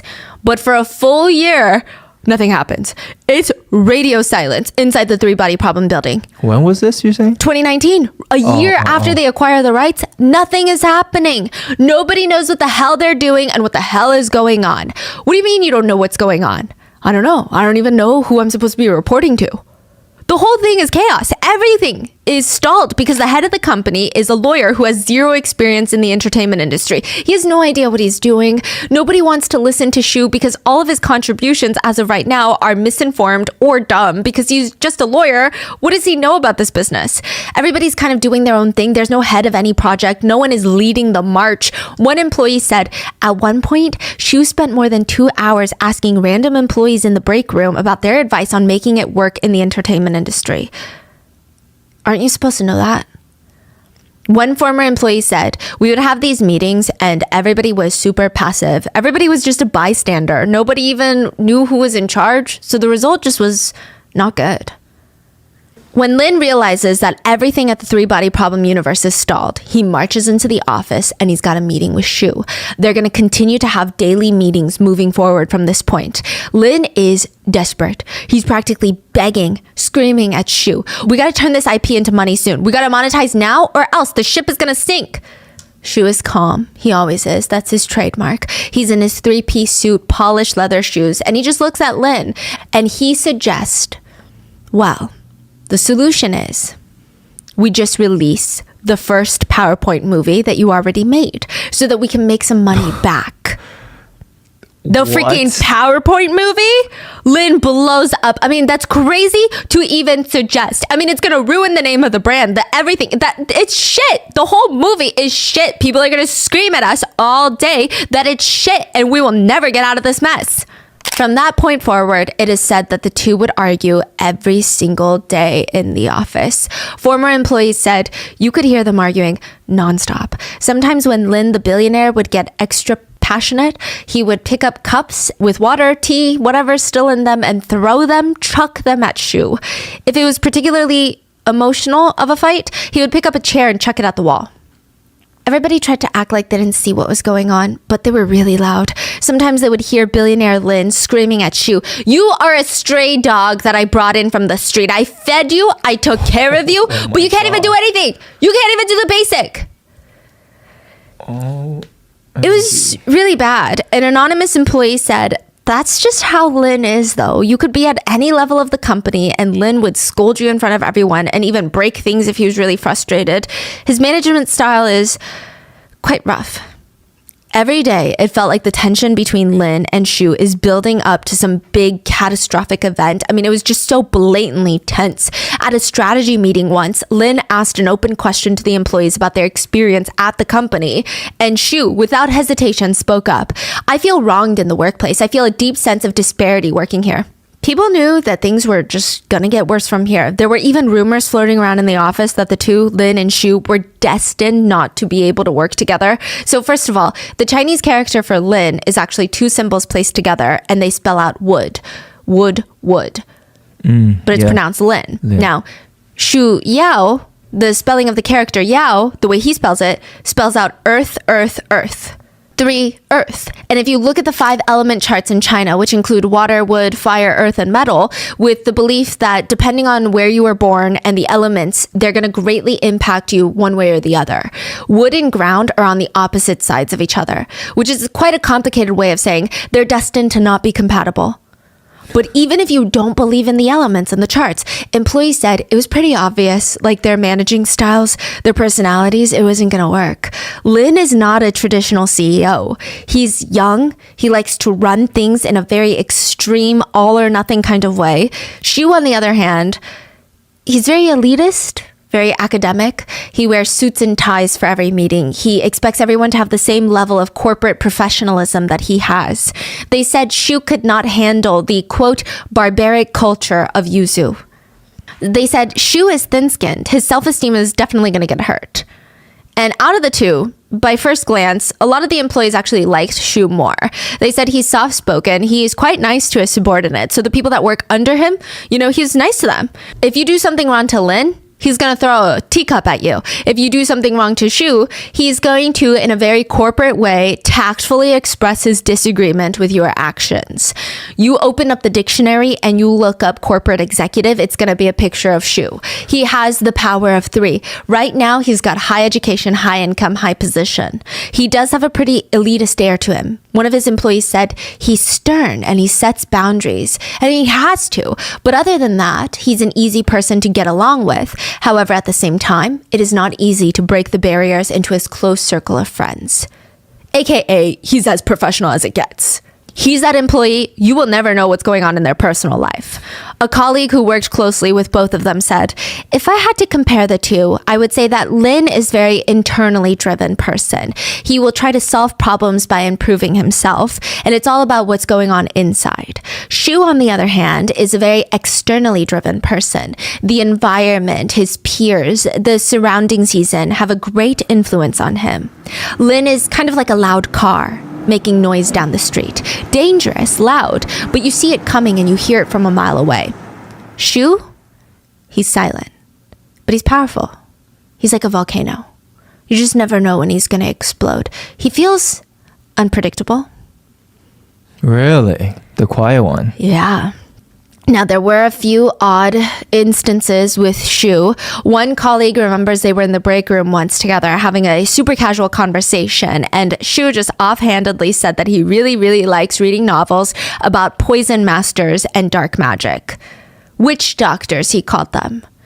The employee thought it was interesting since they know that President Shu is a lawyer and he seemed very by the books, like a very straight edge, rigid kind of guy. So it was surprising in that sense, but maybe it's not. It was just a little unexpected. But more alarming was the incident with his secretary. Everyone in that office that day likely remembers it was just such a strange moment. Shu was going out of town for a business meeting. His secretary is staying in the office. She gets off the phone with him and runs to the bathroom crying. Apparently, Shu had gotten to the airport. He's about to board the flight, but the flight attendant is like, "Oh, sorry, sir, you can't board." "What do you mean I can't board?" "Yes, I can. I'm going to board the freaking plane." "No, sir, you cannot board because this plane is not even headed where you would like to go. You are at the wrong gate." Shu himself had walked to the wrong boarding gate inside of the airport. He missed his flight by going to the wrong gate, called his secretary, and screamed at her for 45 minutes straight. It is said the words he used were so vile that it is out of a normal person's imagination. The dirtiest, most filthy words were sprayed all over the sky, is how it's described. Wow. After he hung up, his secretary broke down in the office completely and submitted her resignation letter, which he rejected because he profusely apologized. He told her, I am just under a lot of pressure at work, as you can tell clearly, so the emotions have gotten the better of me, but it's never going to happen again. I would love if you could forgive me and come back to work. I will make sure that this never, ever happens. But you know the kind of pressure, right, that Lin has been putting us under, right? Lin feels like every single day that Shu is president, they are throwing money into a fireplace and lighting it on fire. On top of that, to add fuel to the fire, in 2019, a movie called Wandering Earth is released. That was like, it was number one. It broke all the records. So The Three Body Problem is one series of the author's book collection, and that is the IP that Lin owns now. But the movie Wandering Earth is the author's newer series that was adapted into a movie written by the same author of The Three Body Problem. And I mean, this is probably the biggest Chinese sci-fi movie at the time. It grossed $673 million in Chinese theaters. At the time, that one movie broke almost every single film record in China, and it kickstarted a whole sci-fi trend. Before this movie, sci-fi was big in China, but it was not mainstream. Yeah. Everyone and their mom wanted to see Wandering Earth. They wanted to see aliens at this point. It was, by all accounts, a massive success. And every day, Lin comes into the office, he opens up the news reports, and he is tomato red. Three Body Problem Universe is technically bigger of a series than Wandering Earth. They have a bigger fan base, and they're sitting on the rights of the biggest series ever, and they're sitting on a golden egg, and right now is when everybody wants to see it. They don't want to see it 5 years from now when the sci-fi trend is over. They want it right now. Even if they start filming now, it's going to take years to hit theaters. What if the sci-fi trend is over, huh? Lin would take it all out by screaming at Shu. You are a useless general, and you're exhausting our whole army and resources. Now, there is a Chinese saying, one mountain cannot fit two tigers. One throne cannot fit two kings. Lin brings in another person, a third body.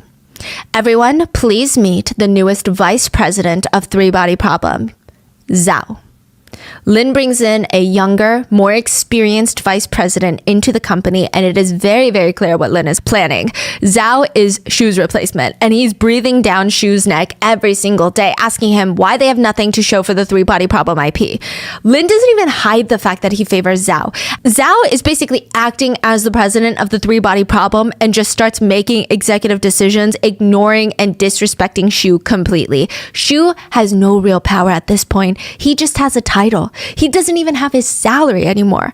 Most of Shu's $3 million salary comes in the form of a bonus at the end of the year.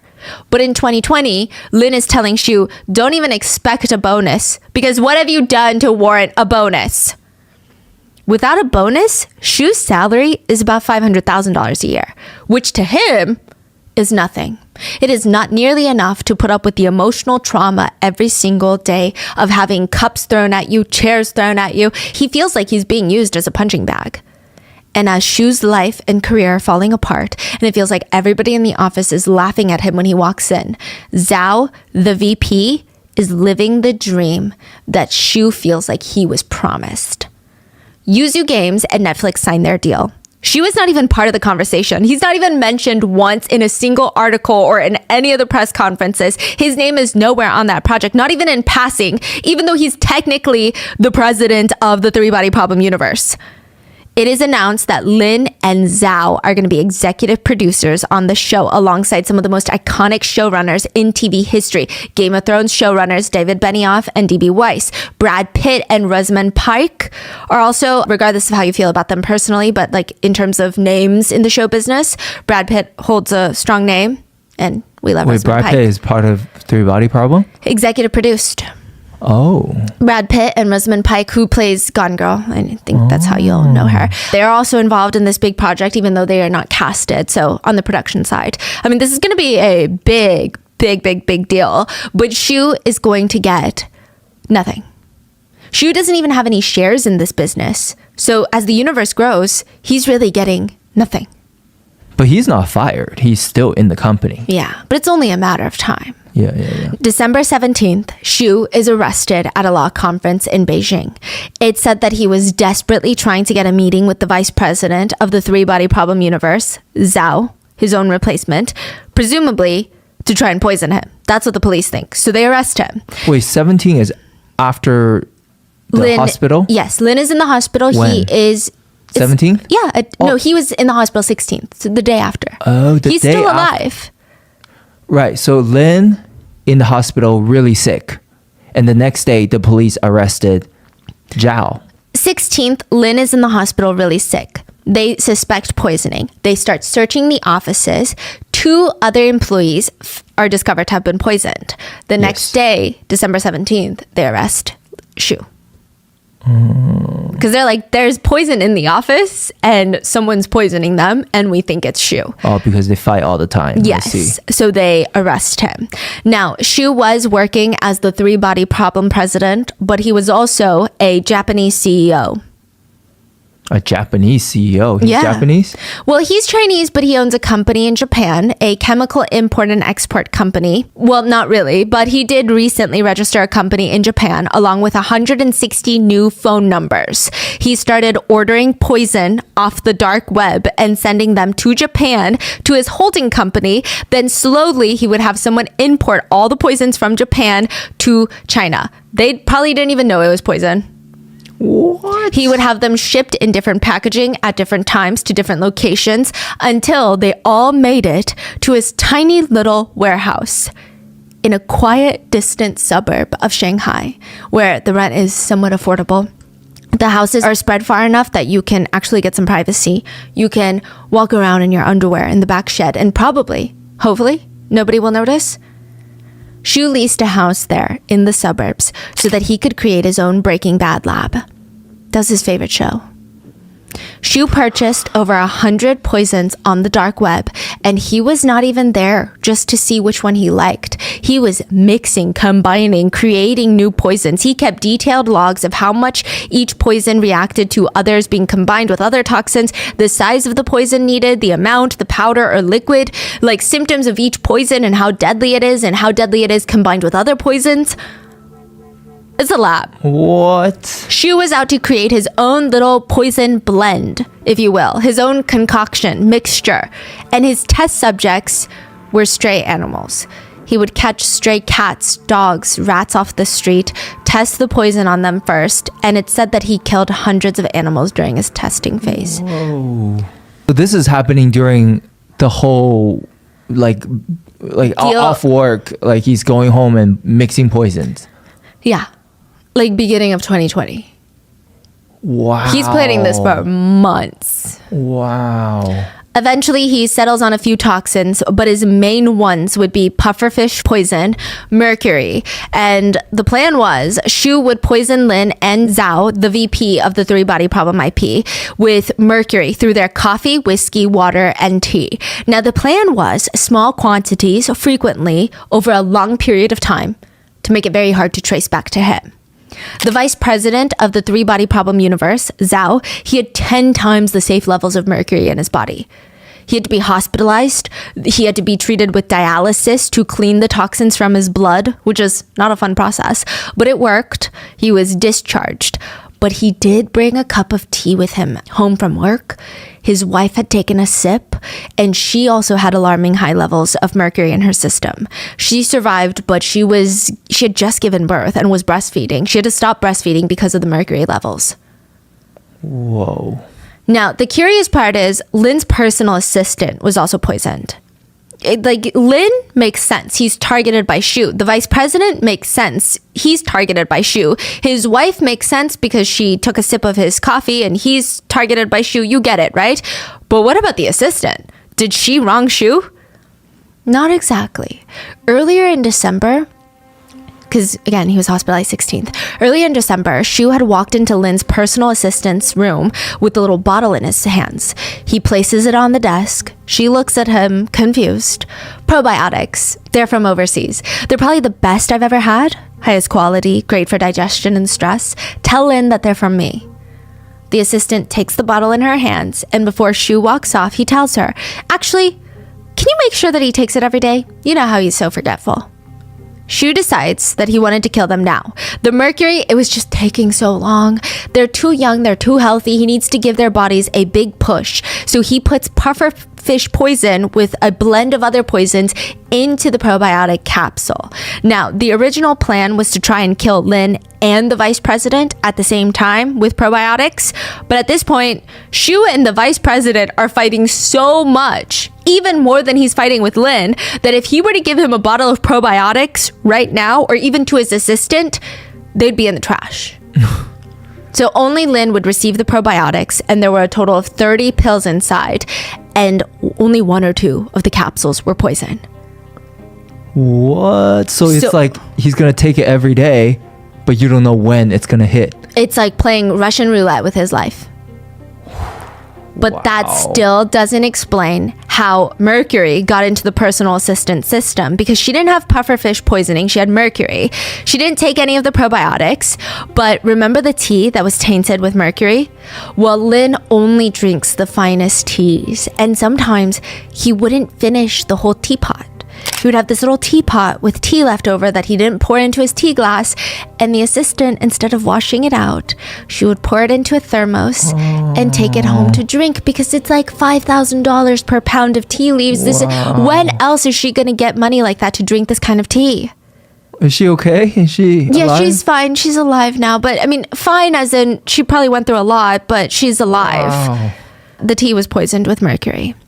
Now, the police now know who tried to kill Lin and how they did it, but they have one last thing. What are the other toxins inside the capsule? There's a rule of thumb. If a snake bites you, you kill the snake and bring it to the doctor. This is not some sort of like eye for an eye punishment or anything like that. But chances are back then, if the doctors know exactly what snake and which venom you have in your system, the chances of saving your life are exponentially higher. I think it's just a saying. I think if anything, most snakes are not venomous. And if they are, I think a picture would suffice. But you get it. It's just, if you know what poison it is, it's so much easier to save a life. Now, Shu has been arrested. Lin is in the hospital. He's practically comatose at this point. His organs, his brain, they're shutting down, and every second counts. The doctors have tried everything. They've already tried performing every single life-saving measure that they could think of. Lin underwent 4 liters of blood transfusions, which is a massive transfusion. Typically, this is only done in severe blood loss cases. To give you some more context, the total blood volume in an average adult is about 5 liters. They've pretty much swapped out all of his blood. They want to get rid of as much toxins in his body as possible. And for a second, from December 16th, since the blood transfusion, they thought it was kind of working. His state was becoming more stable, but out of nowhere, it just starts deteriorating again, just downhill. He becomes in a comatose state. Doctors believe that Lin was poisoned with a variety of toxins, and they're still attacking his body. They're attacking him while he's in a weakened state after the blood transfusions. So all they need is to know which toxins are inside of Lin so that they can try their best to either get it out or find an antidote, proceed with the smartest course of action. Shu refused to tell the doctors what he poisoned Lin with. He will die if Shu does not tell the doctors. Shu remained silent till the very end. December 25th, 2020, 39-year-old Lin Chi was pronounced dead. When his body was autopsied, they found at least 5 different toxins in his body. He had high levels of mercury and about 10 times the lethal amount of mercury that was severely just damaging his internal organs. And then 5 other smaller toxins, and it said that they were eating away at his organs like termites eat dry, rotting wood. I will say Lin is not the perfect victim here. He's a billionaire, which already raises ethical concerns. On top of that, he undoubtedly created some pretty hostile work environments. It's likely that he at least screwed over one person during his career, if not many people. He worked his employees to the bone at one point. He was very temperamental. He could turn on someone in the fraction of a second, and you wouldn't even see it coming. And it seems like people either really loved him, or they had some really harsh things to say about him while he was alive, that is. His friends said that he was definitely a more misunderstood character. They said that he was very tough and passionate to the point of being aggressive. The words his friends used to describe him were enthusiastic, but also very righteous in what he believed in. Not saying what he believed in was always the right thing. Just if he had an opinion about something, he was very passionate about it. He wasn't evil, is what the friends say, or trying to hurt people. He was just someone that didn't treat anything casually. He didn't treat anything indifferently. Like, he was emotionally invested in every little thing. And that emotional investment would translate into this very aggressively passionate conversation. Even when he played games, he was really aggressive. He liked games that were zero downtime. So games where you're just shooting the gun nonstop. There's no moment of rest. There's no walking around. There's no building something. Like, you're fighting someone nonstop. When Lin's teammates would drop the ball and the whole team would lose, he wouldn't even scream. He would just get very serious and say, again, let's go again. He had this very intense big brother vibe about him. He would yell at you during lunch about how your business idea was stupid and it's never going to work and you're dumb for thinking that it's going to work and you need to stop being so stubborn about the stupidest things. But then on your way out, he would pat you on your back and hand you a bottle of whiskey. You drank 2 glasses during lunch. It seems like you enjoyed it. Here, take a bottle with you. You go home, you look it up. It's a 50-year-old bottle of Yamazaki whiskey that costs about $100,000. What?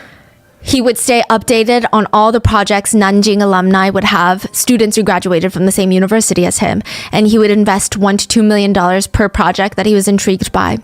The head of PR said, when my daughter applied to an American college, the busy founder, the busy CEO himself wrote a letter of recommendation for her. One time, a random employee went to a meeting with Lin, where he probably yelled at everyone during the entirety of the meeting. During a quick break in between meetings, Lin turned to him. "Did you eat lunch yet?" No, sir, I haven't had the time yet." Lin broke off half the hamburger in his hand and handed it to the employee, and they shared a little meal together.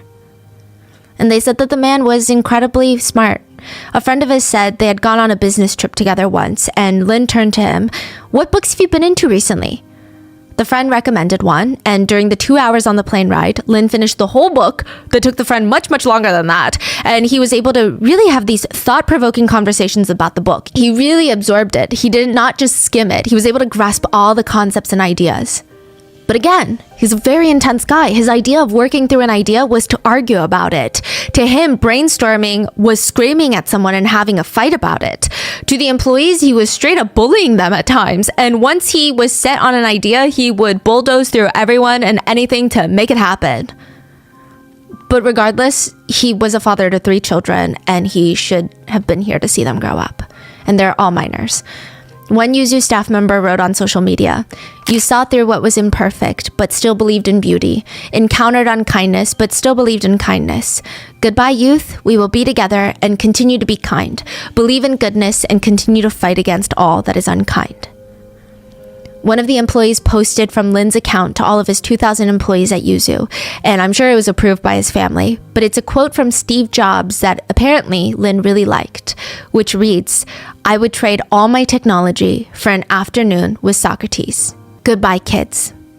Before Lin's death, a month before, he was asked in an interview about the 3-body problem, about life and death, and it was a pensive conversation about how he views his legacy, and he said, "What I think about more is how to say goodbye to the world in 10, 20, 30 years, or even when I'm 90 years old. Legend has it that your mind will be very clear when you're about to die, and you will have this extreme moment of clarity.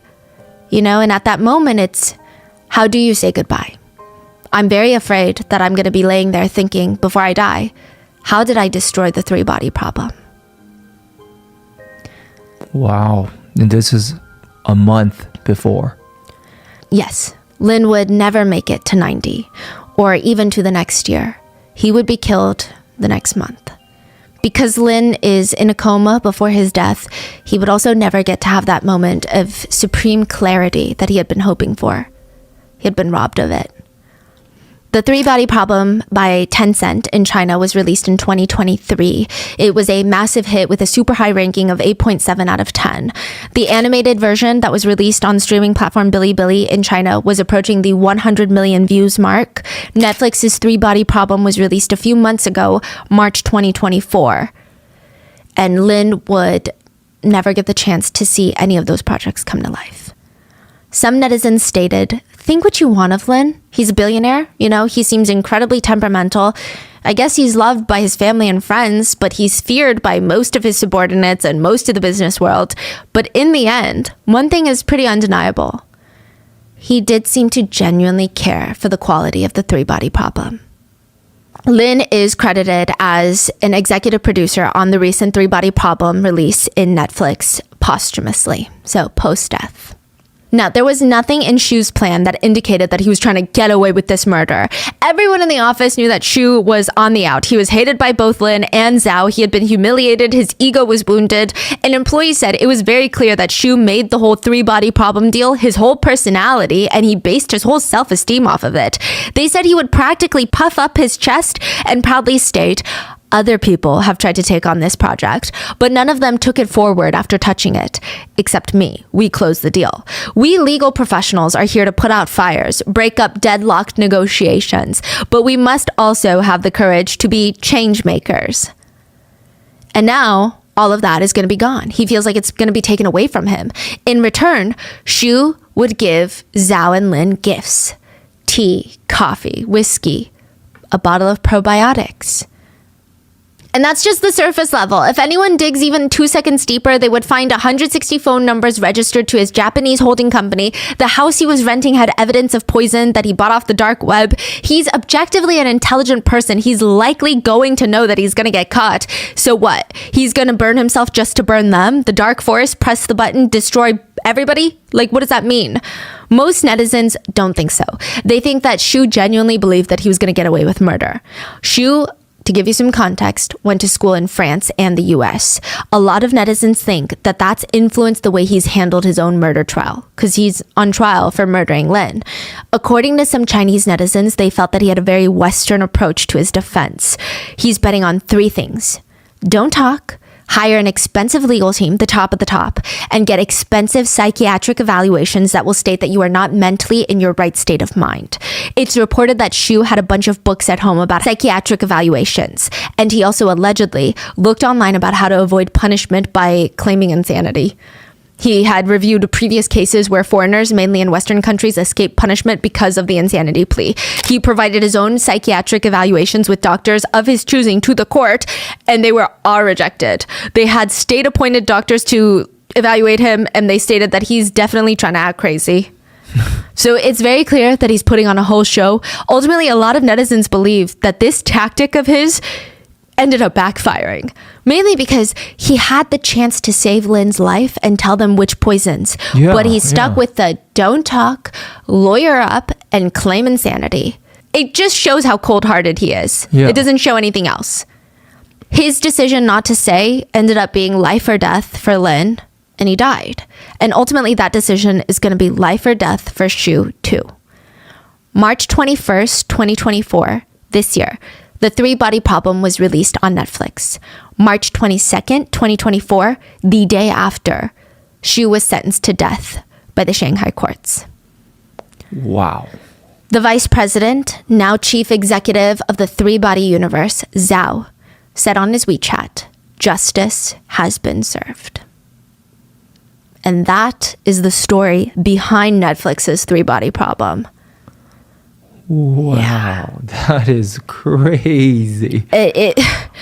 Yeah, I mean, I think it was just so crazy because I was looking to see if there were any reactions from even the Netflix production team of the news that he died, because it was immediately after they signed the deal. And even the Game of Thrones showrunners, they don't even know how to react. Their statement was, I mean, you see a lot of things in this business. You just never expect to see that happen. Like, I think no one knew the appropriate reaction even, because it's so bizarre. Yeah, but you said at the beginning it was Amazon? Yes. They did say something? Or? Yeah, so an insider that was allegedly at the Amazon meeting said that 2 years later, when they found out that Lin was killed by Shu, they said, yeah, I'm not surprised. Like, the amount of tension in between that Yuzu group was just out of this world. Like, I'm not surprised that someone killed someone. Ah. Yeah. Wow. And I mean, what are your thoughts? Have you guys watched The Three-Body Problem on Netflix? it's actually not doing well compared to the budget that they spent on it. Really? There's not even conversation about, yet at least, if it's going to be renewed for season 2. Which is kind of crazy. What are your thoughts on it? Let me know in the comments, and please stay safe. I will see you guys in the next one.